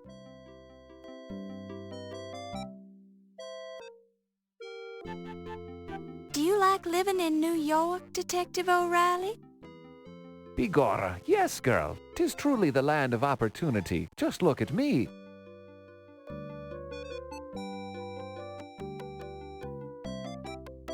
New York's police force truly is the finest in the world, and don't you forget it, lassie.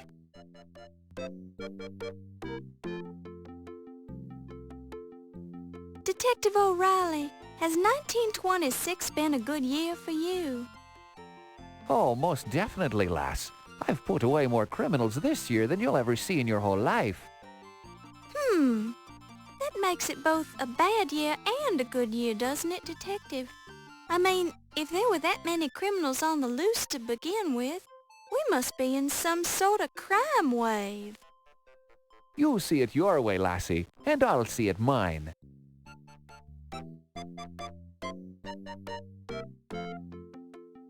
If you ask me, missy, they're blowing the whole thing out of proportion. Begorra, you'd think that something important had been stolen. I mean... You don't consider a priceless Egyptian artifact to be important? Listen, girlie, if I chased down every petty theft that occurred within the nastier segments of the population, I'd be working 30 hours a day. I would hardly call the Lion Decker Museum a nasty segment of the population, Mr. O'Reilly. And if you're referring to our Egyptian visitors, shame on you.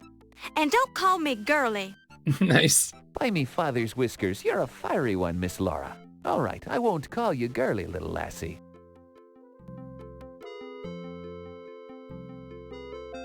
Do you know anything about Egyptology, Detective O'Reilly? Enough to know it's a bloody waste of time. Sifting through all those old bones and rotting tombs. Better to let the dead rest, don't you know?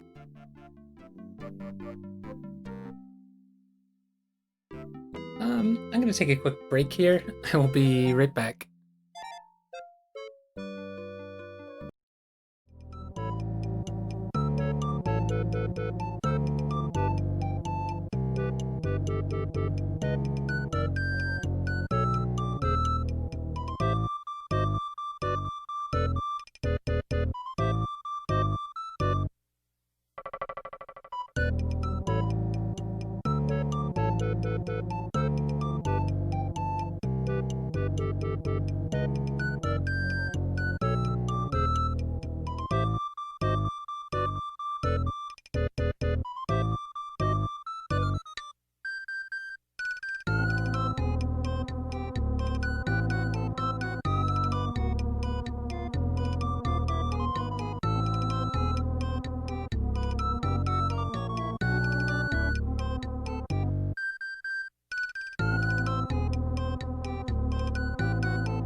Alright, I'm back. Man, we've been asking people questions for so long now. But you have to do it. Good news is, after this event, we probably won't have to ask these people these questions, so... Unless, like, something new happens with the characters, you can ask about them.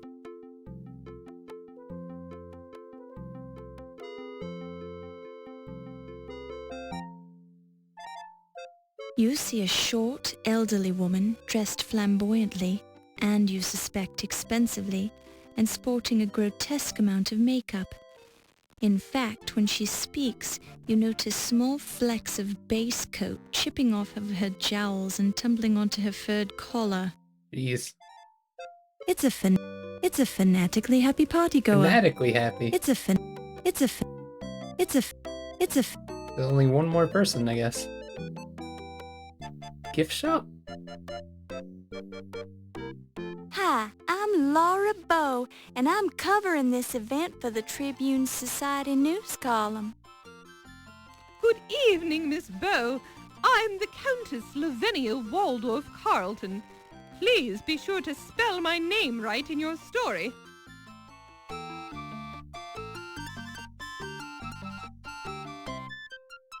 Damn it, it just stood in the way. I haven't had the pleasure of meeting him, but he sounds simply charming. I imagine a man who runs a newspaper must be quite wealthy, hmm? I don't know about that one.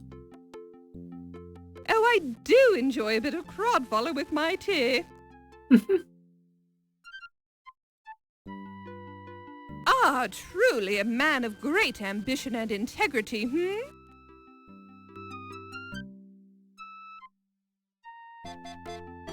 I'm sure I've never met him, Miss Bow. Dr. Carrington? What about him? I know very little about the man. Now that's odd. I could have sworn Mr. Dorian said that you met Dr. Carrington in a taxi when he arrived on the Andrea Doria. Yes, or what if I did? I mean, yes, I did meet him that night.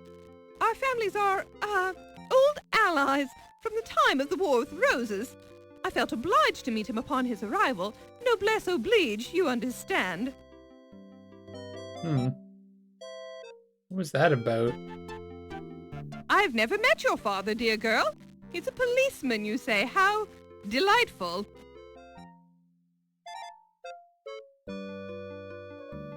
Well, to tell you the truth, dear girl, I find him to be a crude, uncultured ruffian.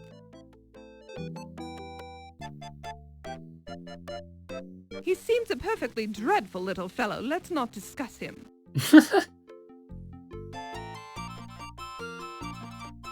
Oh, he's a darling little man, just darling.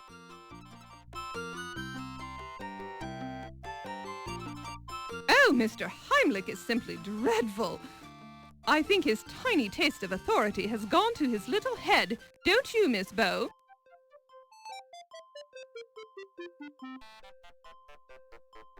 Why, that's me, silly child. Countess Lavinia Waldorf Carleton.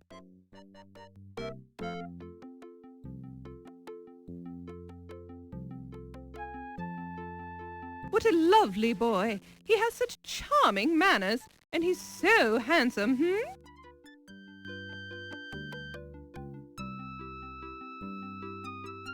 My, she is unusual, isn't she, dear girl? I can't stand that horrid ferret of hers. I'm sure it hates me.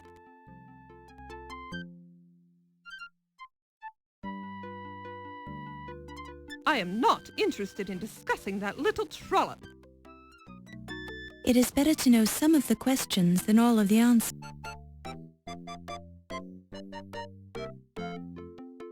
I think the Lion Decker is simply divine, don't you?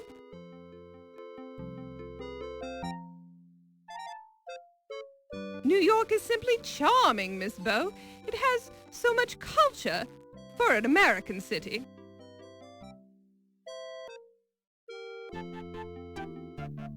Countess, has 1926 been a good year for you? Oh, no, dear girl. It's been absolutely horrid.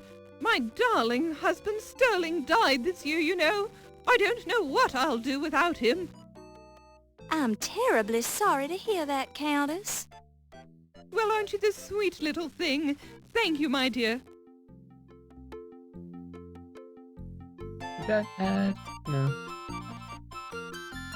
What do you make of the theft of the Dagger of Amon Ra, Countess? Oh, it's horrid. Simply horrid. What sort of creature would make off with a priceless work of art, I wonder? Do you have any ideas about who it might have been? Oh, my, no! I try not to associate with dreadful people, dear girl.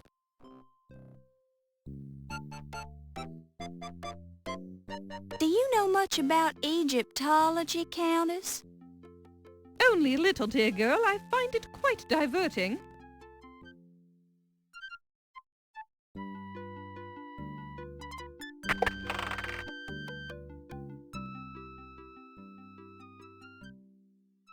Wait, no one's here. It's the cash register. This is the counter where the counter counts the money.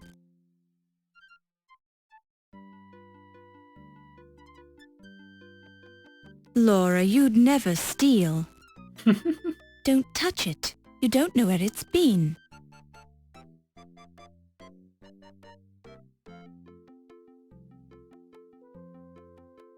Made in Pittsburgh? The dagger shows Pittsburgh's high degree of craftsmanship. The dagger shows... It looks just like the Dagger of Amon Ra. Oh, so it's like a replica? Isn't it beautiful? Yeah, because we're in the gift shop. You can't touch the daggers on display in the locked case. It looks just like... These vessels appear to be replicas of 7th century Welsh condiment pots made for export to Ireland. What a beautiful painting of the Mask of Tutankhamun. You wish you had the money to buy it. Upon close inspection, you see nothing new. It's a painting of the pharaoh Uba-Spamaton hunting geese in the springtime with his hounds and his son, Niet. That's not the sort of thing you want to examine too closely. There's an inscription on each of the pots which reads, "These vessels were made by Welsh craftsmen. We make better castles than you do, and our flag has a griffin on it." Damn. These are replicas of early 12th century Celtic insect trapping pottery. That's not the sort... There's an inscription on each of the pots which reads, "These vessels..." So wait, is it? These vessels appear to be replicas of... These vessels... These... Oh, the whole area is These that. Okay. These appear to be copies of ancient Egyptian artifacts. They seem to be nicely crafted. On each piece, you can see a tiny stamp that says, "Faux Egyptian artifacts, crafted with care by Hakim Rashad Hassan Ali Bozorg and Sons." Don't touch it. You don't touch... Don't... Can't take anything in here?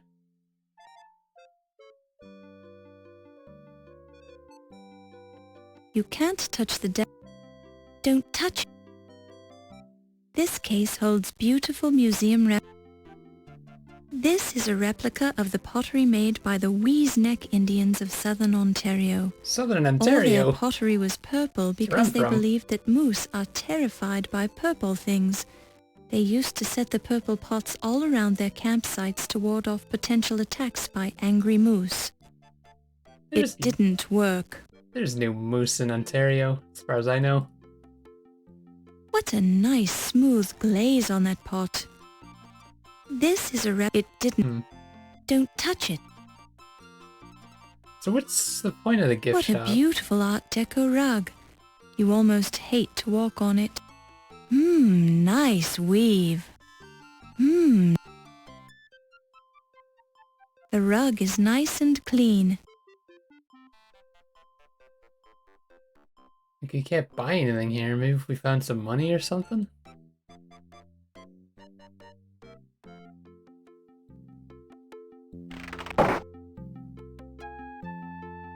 We didn't learn any new phrases, so like...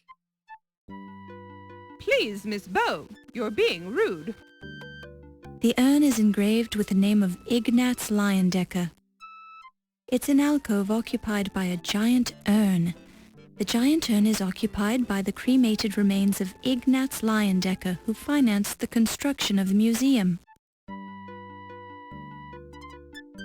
It's a buffet table loaded with food.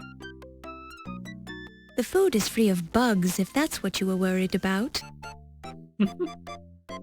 Gave us a lot of interesting flavor text.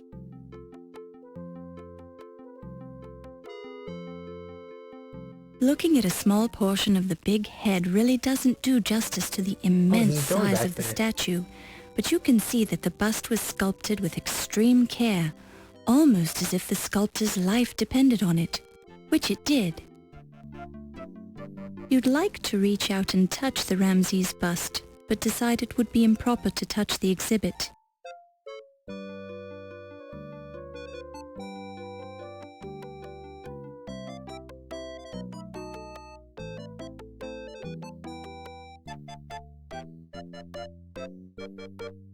Let's go exploring the rest of the museum.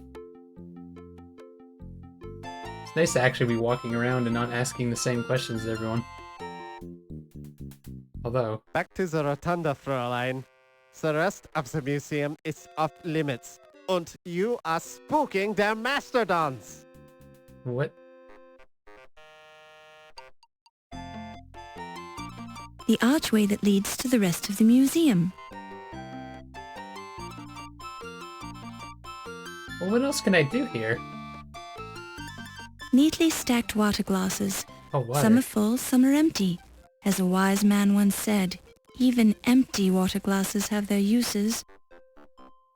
I didn't realize that was separate from the other tables.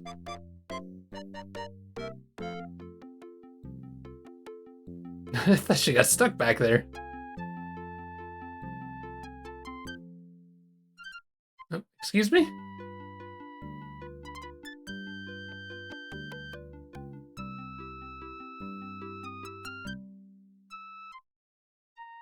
Where did you do that thing where you whistle through a door with it or something?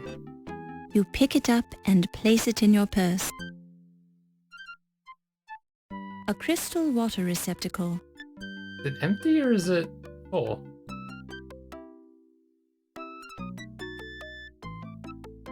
You hear nothing of interest. Ah, it is gonna be that situation. You hear nothing. There I was, what? standing on the hillside above the excavation in the Valley of the Kings, with the faithful Mahmud describing the dance of the Seven Veils to me in great detail, when a shout rose up from the workers below us.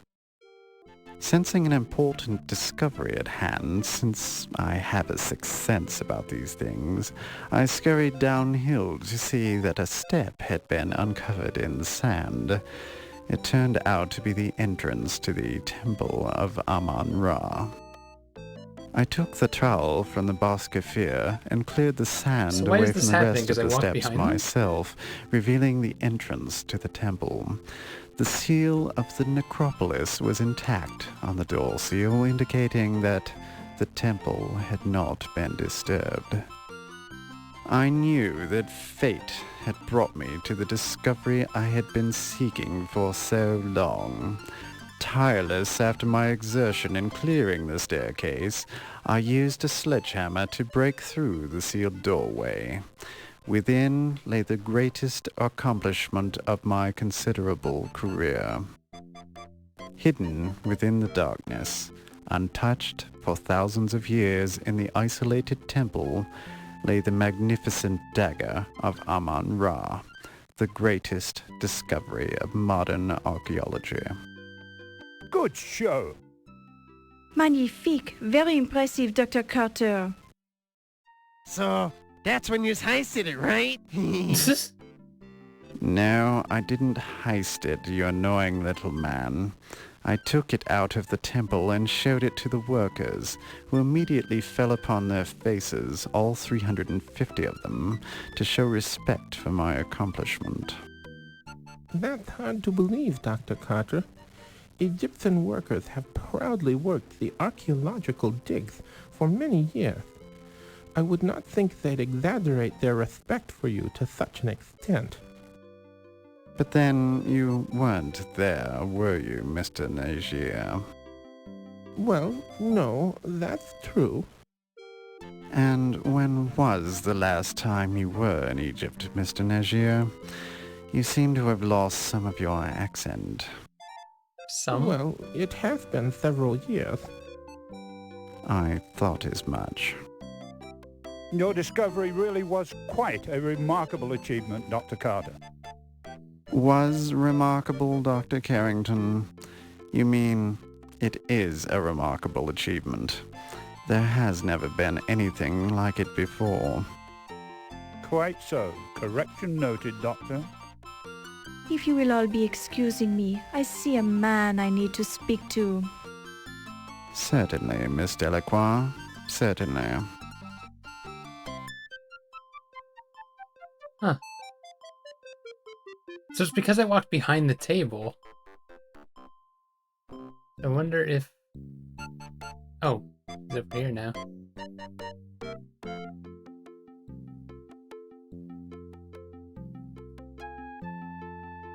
I prefer the wine glass unless I am listening at the doors, no? Don't take me seriously, I am just making the joke.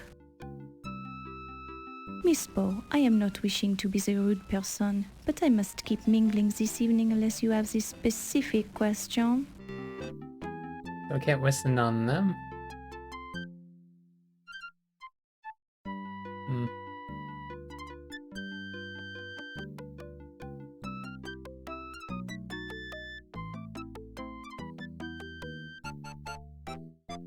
See if anything's different in the gift shop. I was thinking that earlier too with glass, but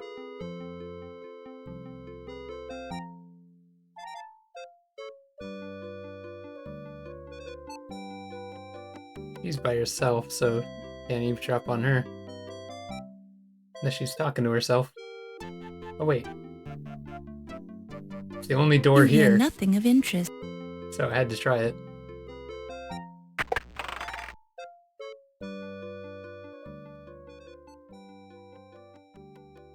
You hear nothing of... You hear nothing. I'm not sure what this would be for.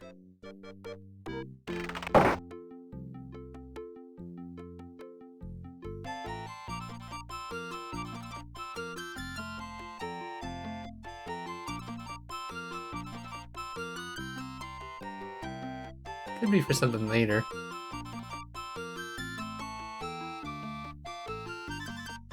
You hear nothing of interest. You hear...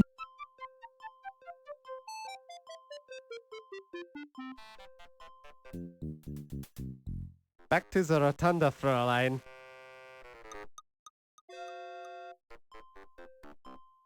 Is there a way of distracting him, maybe? Then we gotta wait for her to go across.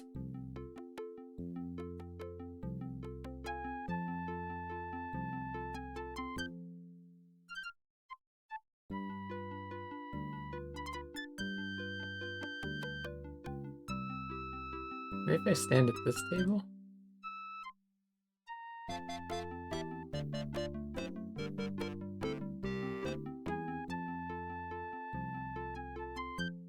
You eye this woman with a...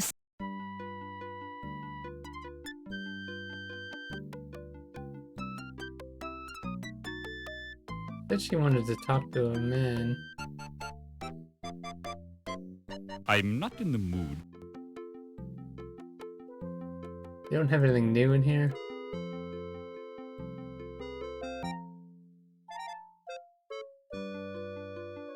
I can get my own drinks, thank you.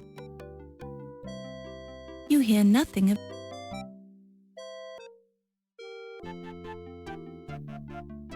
Huh. Does this mean I didn't ask somebody about something? I don't have time for... Good evening, Dr. Miklos. Oh, good evening. Good evening. Oh.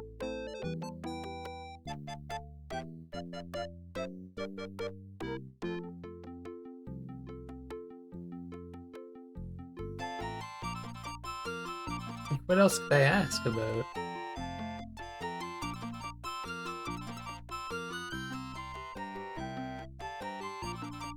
You already asked me.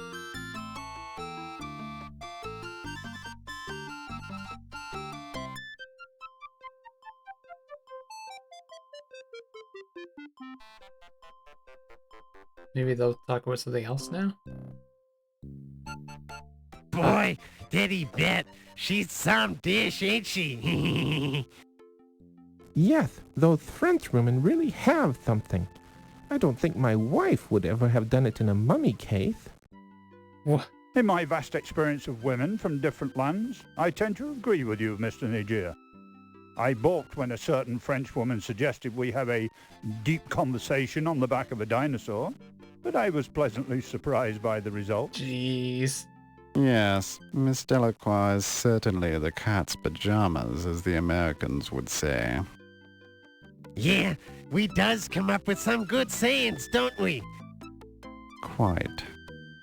Good Lord, I hadn't realized a woman was present. Please excuse us, Miss Bow. Oh, I wasn't actually listening to you gentlemen, Dr. Carrington. I just happen to be standing here. Excuse me. Oh, now she's here.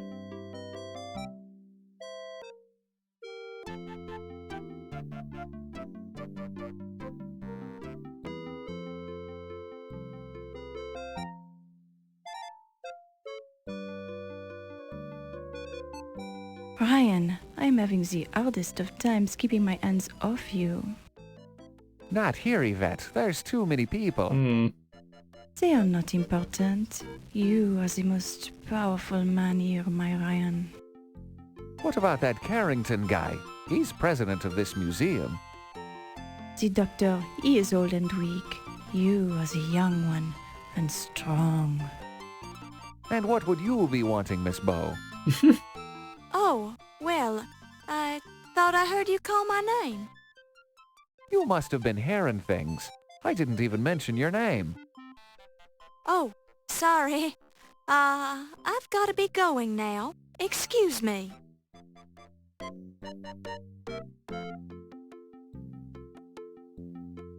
And what were you doing when that fancy dagger was being stolen then? Let me see. I was sleeping in my hotel room. You don't sound too sure about that. I haven't been sleeping too well since I arrived in this country. I'm tired, so I'm not thinking too well. You're not sleeping well. Would you be having a guilty conscience then? I do not understand your meaning, Mr. O'Reilly. Perhaps it is the English. It is such a curious language, not as clear as the Egyptian. Well, you say the dagger is what brought you to this country. If I were in your position, I'd be tempted to steal it. Steal what has already been stolen? The Dagger of Amon Ra belongs to the Egyptian people, Mr. O'Reilly, not to Dr. Carter, not to this museum, and not to this country. I'd be watching what you're saying, Dr. Smith. You're digging your hole deeper with every word. Amon Ra will seek his own vengeance on those who have removed his dagger from Egypt. Amon Ra does not require my help. You say you were sleeping when it was stolen. Were you alone? That, sir, is none of your business. Ah, that's where you're wrong, Dr. Smith. It is my business as long as you're a suspect in the burglary. A suspect? Do you Americans have no shame? I'm here to gain the return of the dagger by legal means. Ask Dr. Carrington. I have talked to Dr. Carrington, and I know he told you no dice. The matter is not settled until the last camel drinks from the water of the oasis. I wonder who was murdered on the boat. What's that? Some kind of Egyptian double talk? Excuse me, sir, but I see a turkey leg on the buffet table that requires my attention.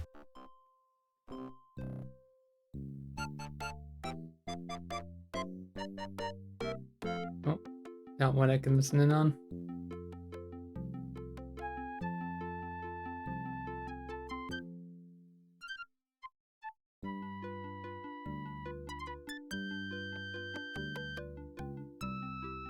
If you want to know my theory about it, I think it was stolen by an Egyptian.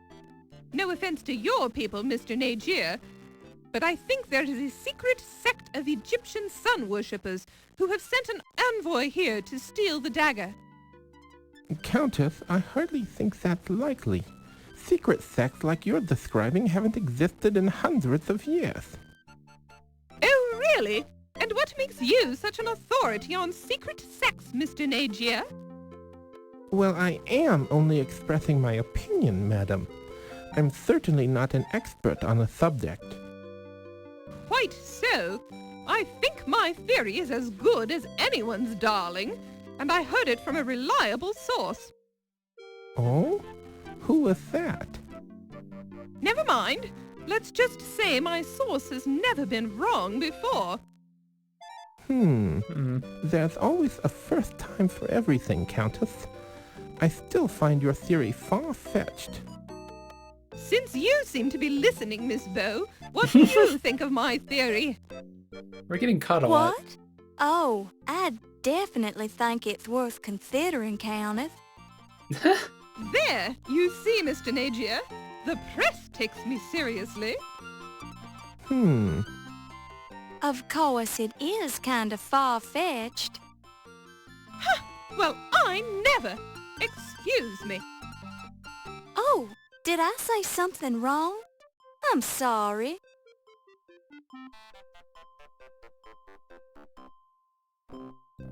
So that's the deal, Countess. I'd rather not talk about it right now. Yeah, no kidding. DeWall's got ears around here. And so does certain nosy reporters, if you know what I mean. Yes. Now, if you'll excuse me, I simply must speak to Dr. Carrington. Sure thing, Toots. Damn, there's so many conversations here. No, it's not one I can listen in on.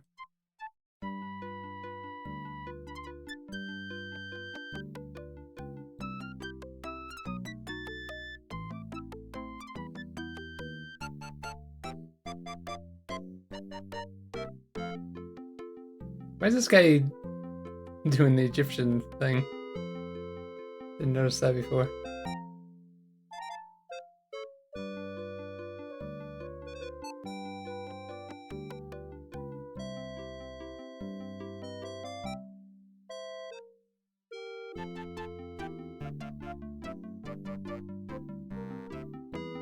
It's a fanatically... Well, ain't you the hoity-toity dame these days? I almost didn't recognize you with your clothes on. Excusez-moi, am I knowing you, sir? Ziggy's my moniker. You gonna pretend you doesn't know me? Ah, you are making the joke with me, no? Perhaps you have confused me with someone else? I ain't joking. You're Yvette Delacroix. I'd know that body of yours anywheres. I am sure I am not knowing what you mean, Monsieur Ziggy. Oh, I get it. Yous is worried one of these hi-hats is gonna hear us, right? Oh, okay. I'm clued in. We can talk later. Jeez. Are you enjoying the culinary delights this evening, Miss Delacroix? This food, it is adequate. I do not eat so much. This way I maintain my figure, no? Ah, yes. And a lovely figure it is, Miss Delacroix. Merci, Dr. Carrington. You are so kind. I feel we've known each other long enough. Please call me Archibald. As you wish, Archibald. I am yours to command, as always. Miss Bow, is there something I can do for you? Oh, no. I was just admiring Miss Delacroix's dress. Merci, Miss Bow. And your gown, it is a bit out of date, but charming nonetheless. Thank you, I think. Well, if you ladies will excuse me, I must mingle with the guests.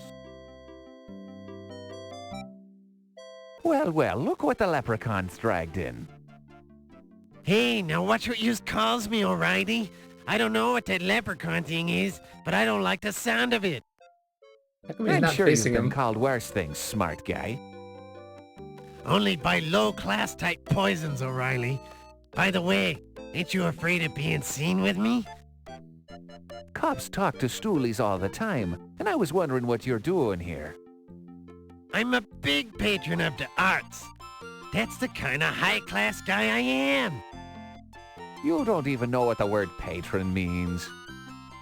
I does too. Okay, what does patron mean? Hey, ain't that the Countess I see over there? I needs to talk to her.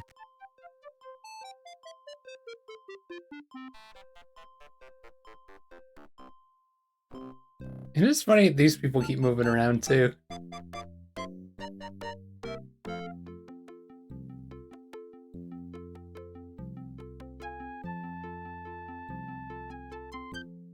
One thing I am admiring about the Egyptian man is the way he is treating his woman with the strong hand and the firm words. Well, that is the proper way, as our culture teacheth us. which is not to say our culture is primitive by any means. Our civilization has evolved over thousands of years, so our methods are quite well thought out and practical. And the Egyptian man, he is very skilled in the private matters as well, no? Well, speaking for myself, I feel it is my sacred duty to be knowledgeable in all matters that concern me. I've certainly had no complaints about my skills, Mr. Delacroix. Ah, Miss Bow, I didn't see you standing there. Ahem. Well, I hear another turkey leg calling my name at the buffet table, so if you'll excuse me. The turkey leg, it sounds good to me also. I'll accompany you, Dr. Smith.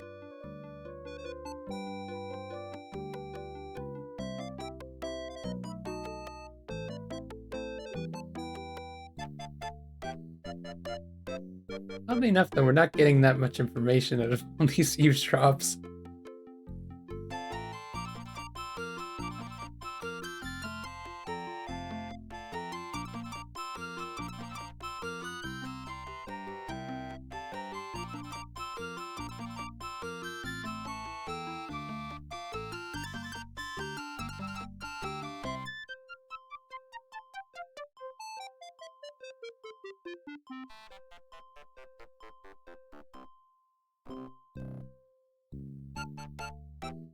Oh, maybe that's it, finally. So, is there anything new in here?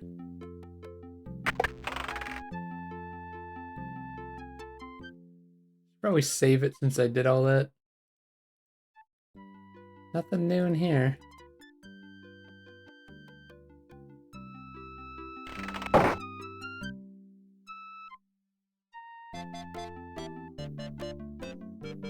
I don't know what to do with this glass or anything.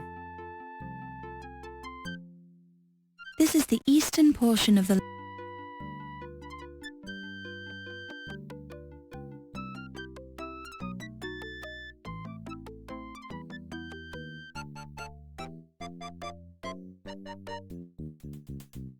Back to the rotunda. Huh. Well, what else is there to do?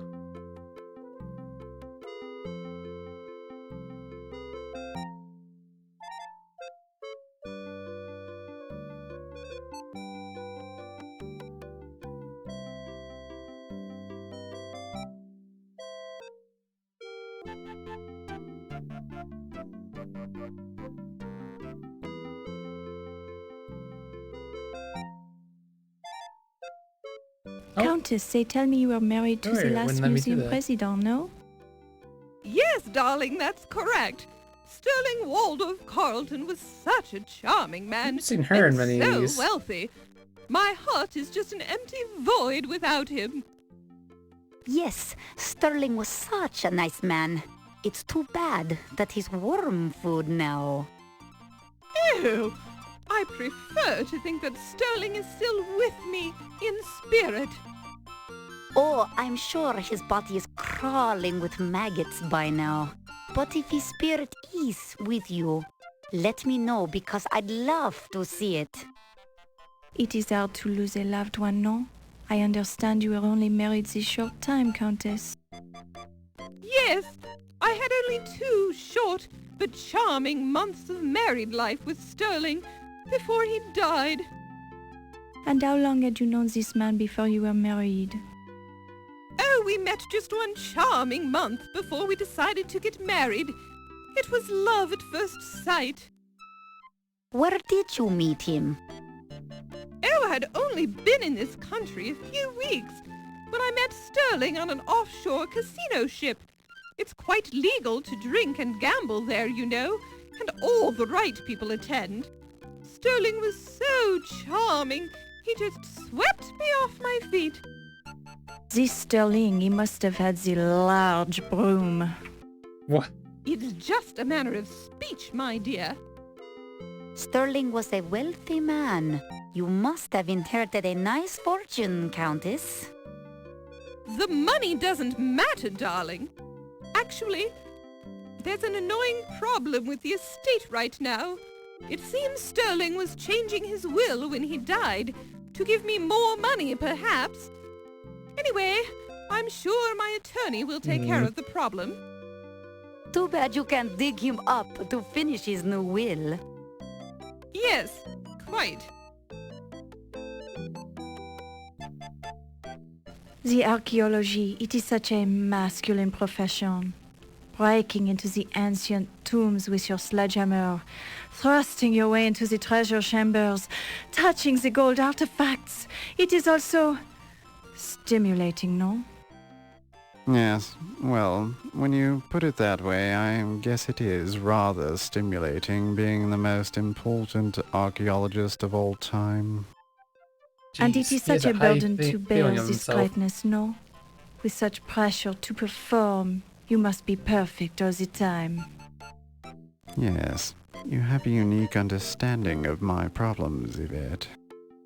Your problems, they are obvious, no? Very kind of you to say that, but there are many who misinterpret my actions. They don't understand the pressure of having famous relatives in the same line of work, and having to compare oneself to them all the time. But the Tutankhamun find, it is nothing when compared to your discovery, no? Correct. I didn't realize you knew so much about archaeology. I know many things, Dr. Carter. So I've heard. Maybe we should discuss archaeology sometime. I'd love to hear about the work you do, Dr. Carter. Perhaps later tonight? Will you be working late tonight? Oh, yes. I think everyone will be here tonight, no? There is much to be done to prepare for the opening of your exhibit tomorrow. I was planning a break for tea around 3 a.m. if you'd like to join me. It sounds wonderful. Perhaps you would come by my office then? I'd be delighted. It is so gracious of you to take the time to speak with me. Nonsense. Think nothing of it. How will I ever repay you for this courtesy? I know how busy you are, Dr. Carter. I'm sure we'll think of something. And call me Pippin. Pippin Longstocking. I told you to stop bothering me, you camel driver. Jeez. Dr. Carter, I will stop bothering you when the dagger is safely back in Cairo. I don't even know have it if you've anymore. noticed, but the bloody dagger has been stolen from the bloody museum, you great twit. I see no reason to exchange epithets with you, Dr. Carter. I am aware of the burglary. I am also aware that no evidence was left behind, and the dagger case was not harmed. In fact, I think you removed the dagger from the exhibit. Me? Me?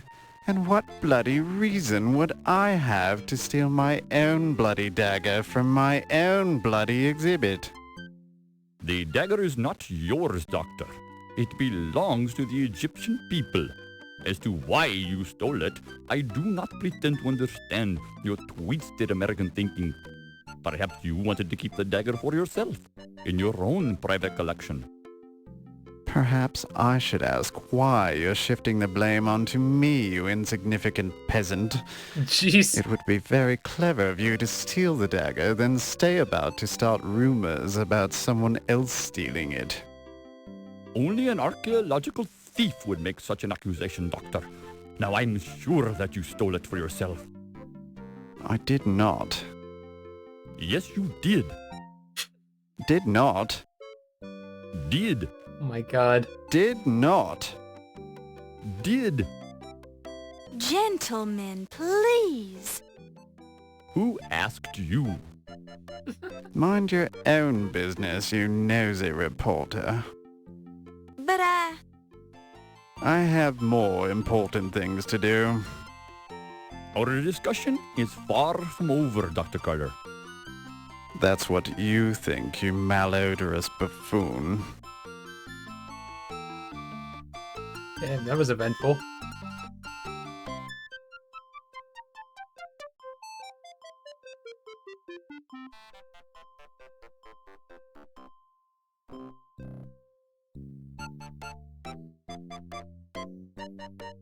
You are interested in the great art, no? Wait. Then you should come with me this evening. I'll give you the personal tour of the old master's gallery. Well, I didn't realize this guy was here. I guarantee that you will not be wasting your time. We see him again, I should talk to him you first. You will enjoy it very much. Well, Yes, about all the You are people, studying the art at the université, no? Well, yes, but... Then it is settled. I will give you the private tour in a little while, no? But I... There is no need to thank me yet. I will be enjoying it as much as you will. Oh?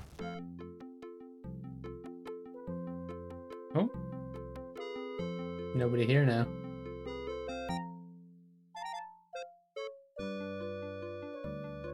Oh, everyone's gone? Or at least they're on that left side, maybe? I know eventually something's gonna happen in here.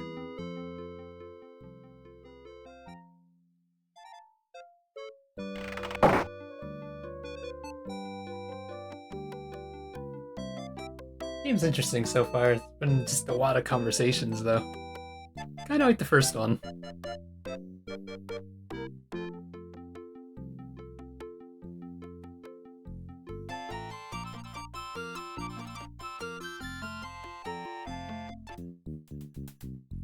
Back to the...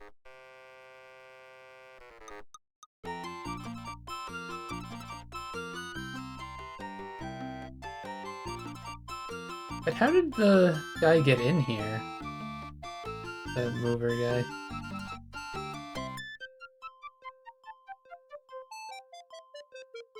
He wasn't here at the beginning. Just suddenly here. Oh, where did everyone go now?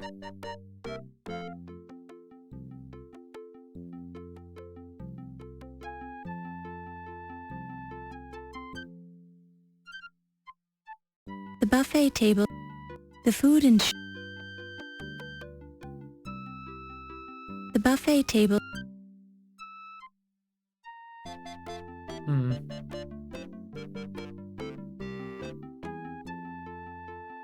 Should we try to leave, maybe?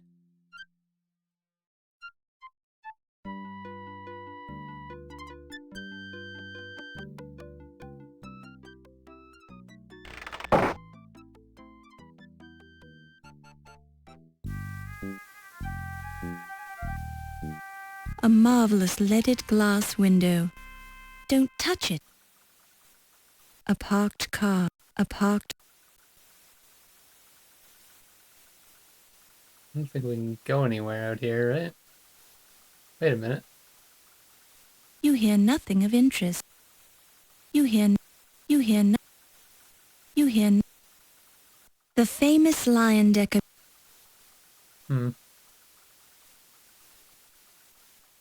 Why does it let you come back out here? You're so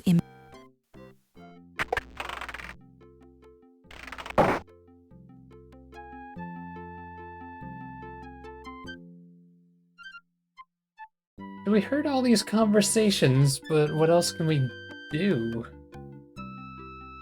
It's a fine column of rare black travertine marble, quarried in the high Himalayan mountains. According to legend, these multi-ton blocks of marble were carried down to civilization on the backs of trained Nepalese frogs. Nepalese frogs are very large. Okay. Don't touch it. You hear nothing.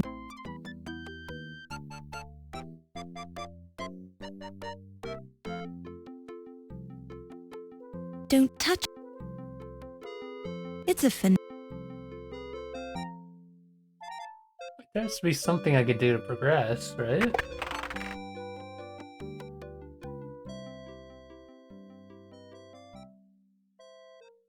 This is the counter where they appear to be broken pots of some kind, probably authentic artifacts, or maybe someone just dropped them.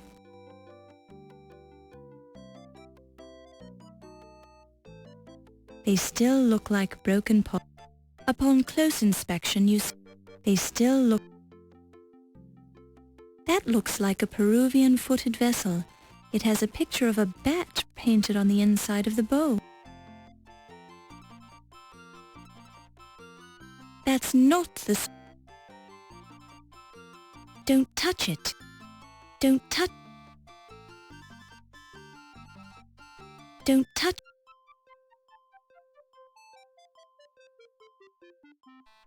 The dagger shows... The dagger... You can't touch... It looks just... It looks... It...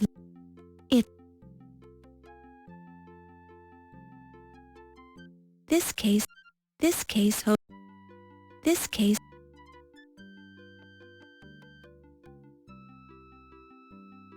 That's not the... Laura, you... It's the...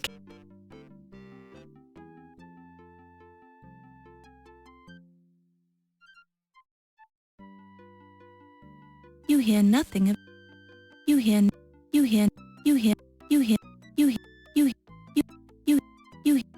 hear nothing up this glass, but we can't use it yet. And so far the progression in this game has been like you do something, then something else happens. You can almost feel the low level of excitement in the room. Many of these partygoers have attended hundreds of fundraising events, seeing the same people, eating the same food, talking about the same things, and generally leading very dreary high society lives.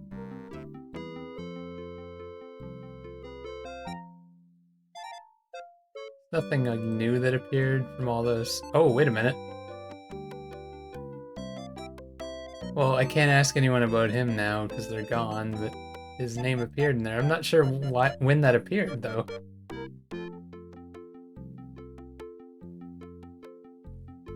It's a fine column of rare Nepali.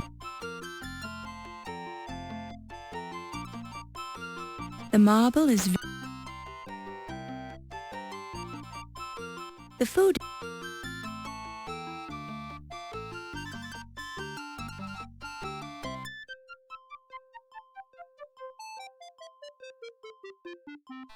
Looking at a small portion of the big... You hear nothing.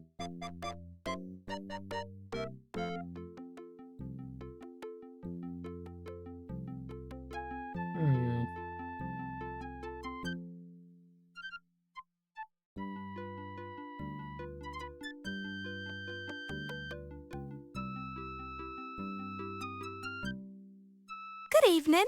I'm Laura Bow. The snobbish high society partygoers just ignore you entirely. You're not a part of their accepted social circle and are therefore beneath their notice.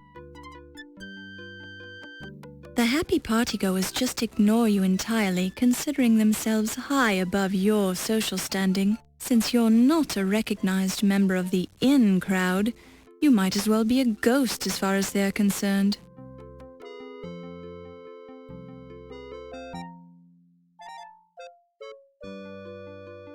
You get no... It is better to know some... You hear no... You hear no...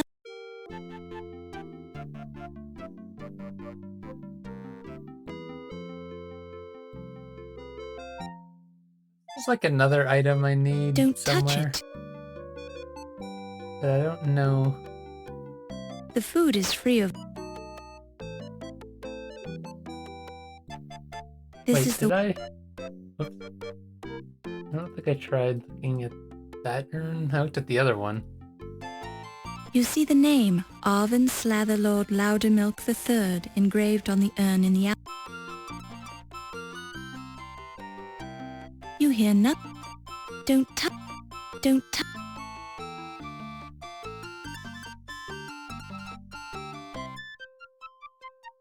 Don't be greedy. You don't need another water glass. The food and... Don't be greedy. The food and... Wait, there's more glasses here? Neatly stacked water glasses. The buffet table... The buffet... The buffet... The buffet... The buffet... The buffet... I was just trying to see if there's anything different. It's a coloss. Presumably Ramses was not this.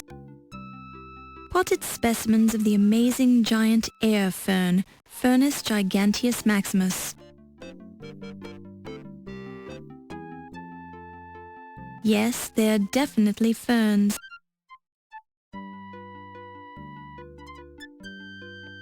I don't get what else I can do.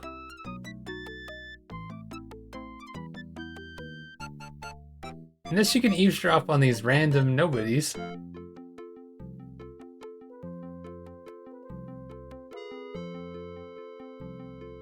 I guess...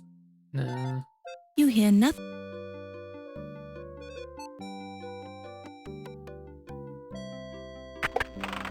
There's something in here that we could do to distract the guy? What a beautiful Art Deco rug. These appear to be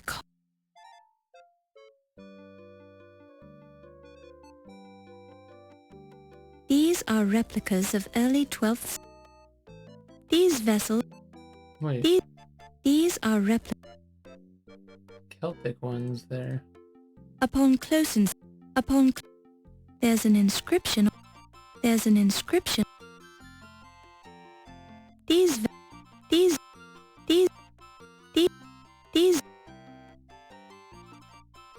You hear.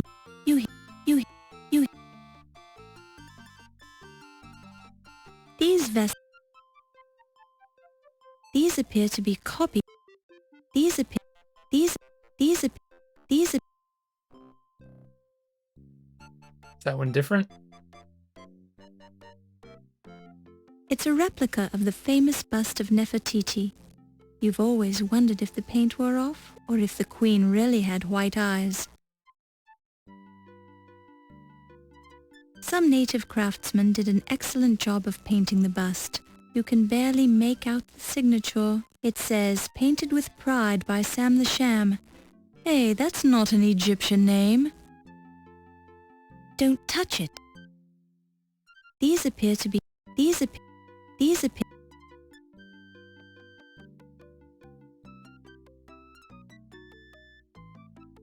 They appear to be broken parts of some kind. Don't touch...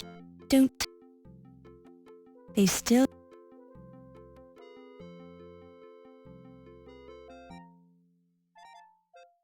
It looks... You can't touch...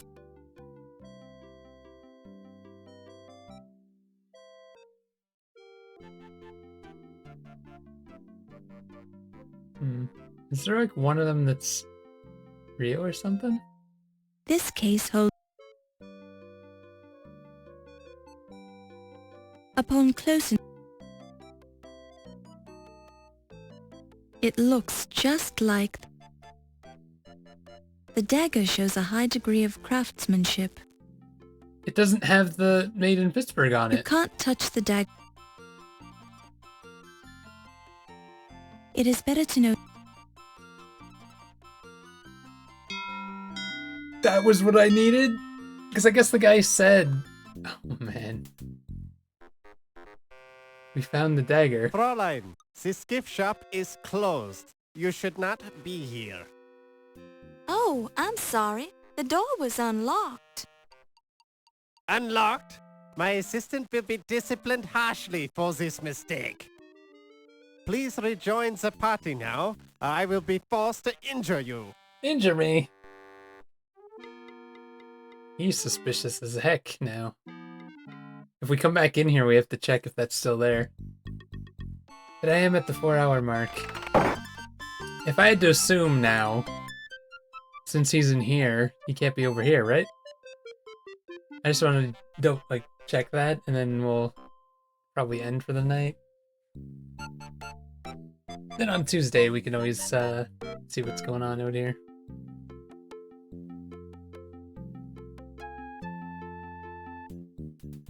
No, he is Back there. to the rotunda.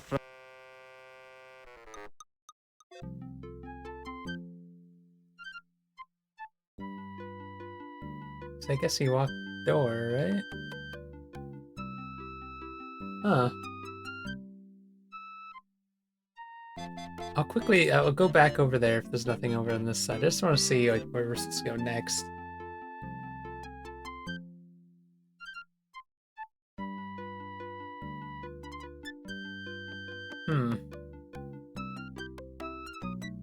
Game's been fun so far.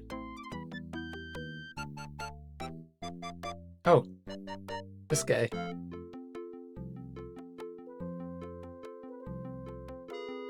Miss Bow? Oh, Mr. Dorian? That's right. We met at the docks. Oh dear, your shoes. They aren't exactly formal. Did he like sneak in? Oh, well, I can explain that, but not right now. I see. Well, what brings you here? You. What? Oh, me? You told me you'd be here tonight, and, well, I thought we should talk. Oh, about what? Could we step outside for a minute? The moonlight is very nice tonight.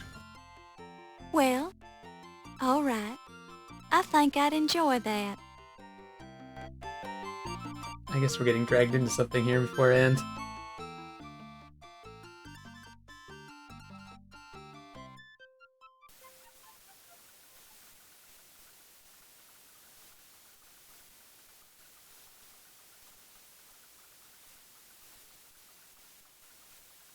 I just wanted to explain to you who I really am.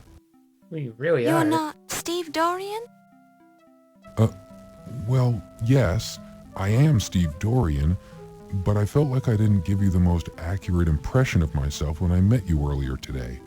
But, gee willikers, I'm just not used to meeting attractive young ladies on the docks. I wasn't down there looking for a man. I'm a professional journalist working on a story. Oh, well, yes, of course you are. I didn't mean to imply anything. In fact, I was very impressed with your professionalism and with your smile. I just didn't want you to think I'm a common stevedore. Well, I'll admit I was wondering what a stevedore was doing at this ritzy museum fundraiser. My stevedore job pays the bills, but I'm aiming for a career as an artist.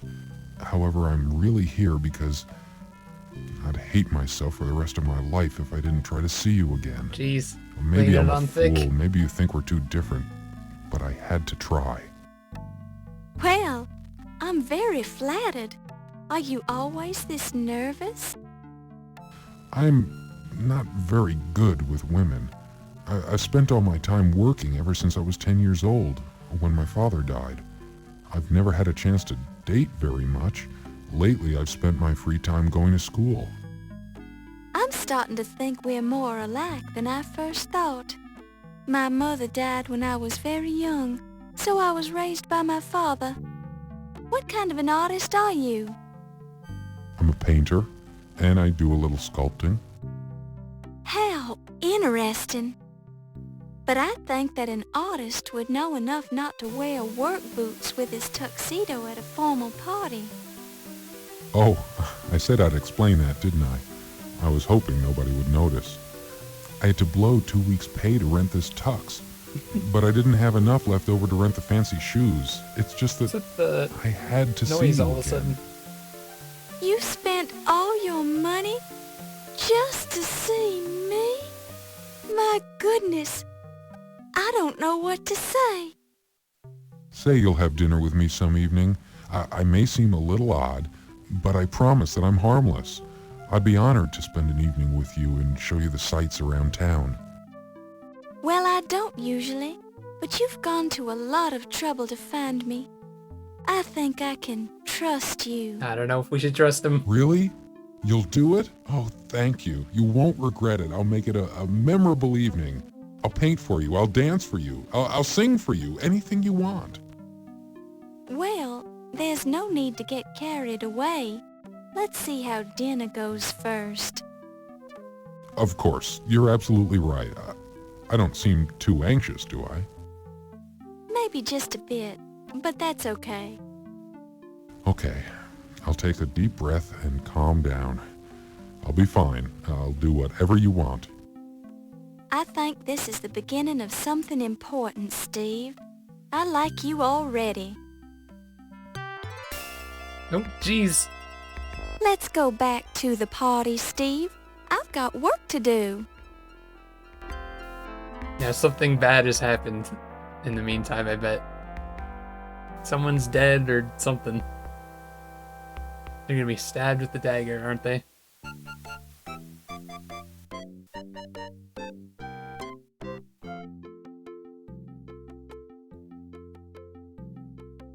He walks really weird. Okay. Stream and one. Down dagger, sort of. Yeah, this game's fun. I'm enjoying this. It's fun playing Sierra games that I haven't played growing up because I had like all like the main ones. Anyways, that is it for me tonight. GG's, thanks for watching. I'll see you guys tomorrow with some Last of Us Part 2. Back on Tuesday with more of this. Bye-byes.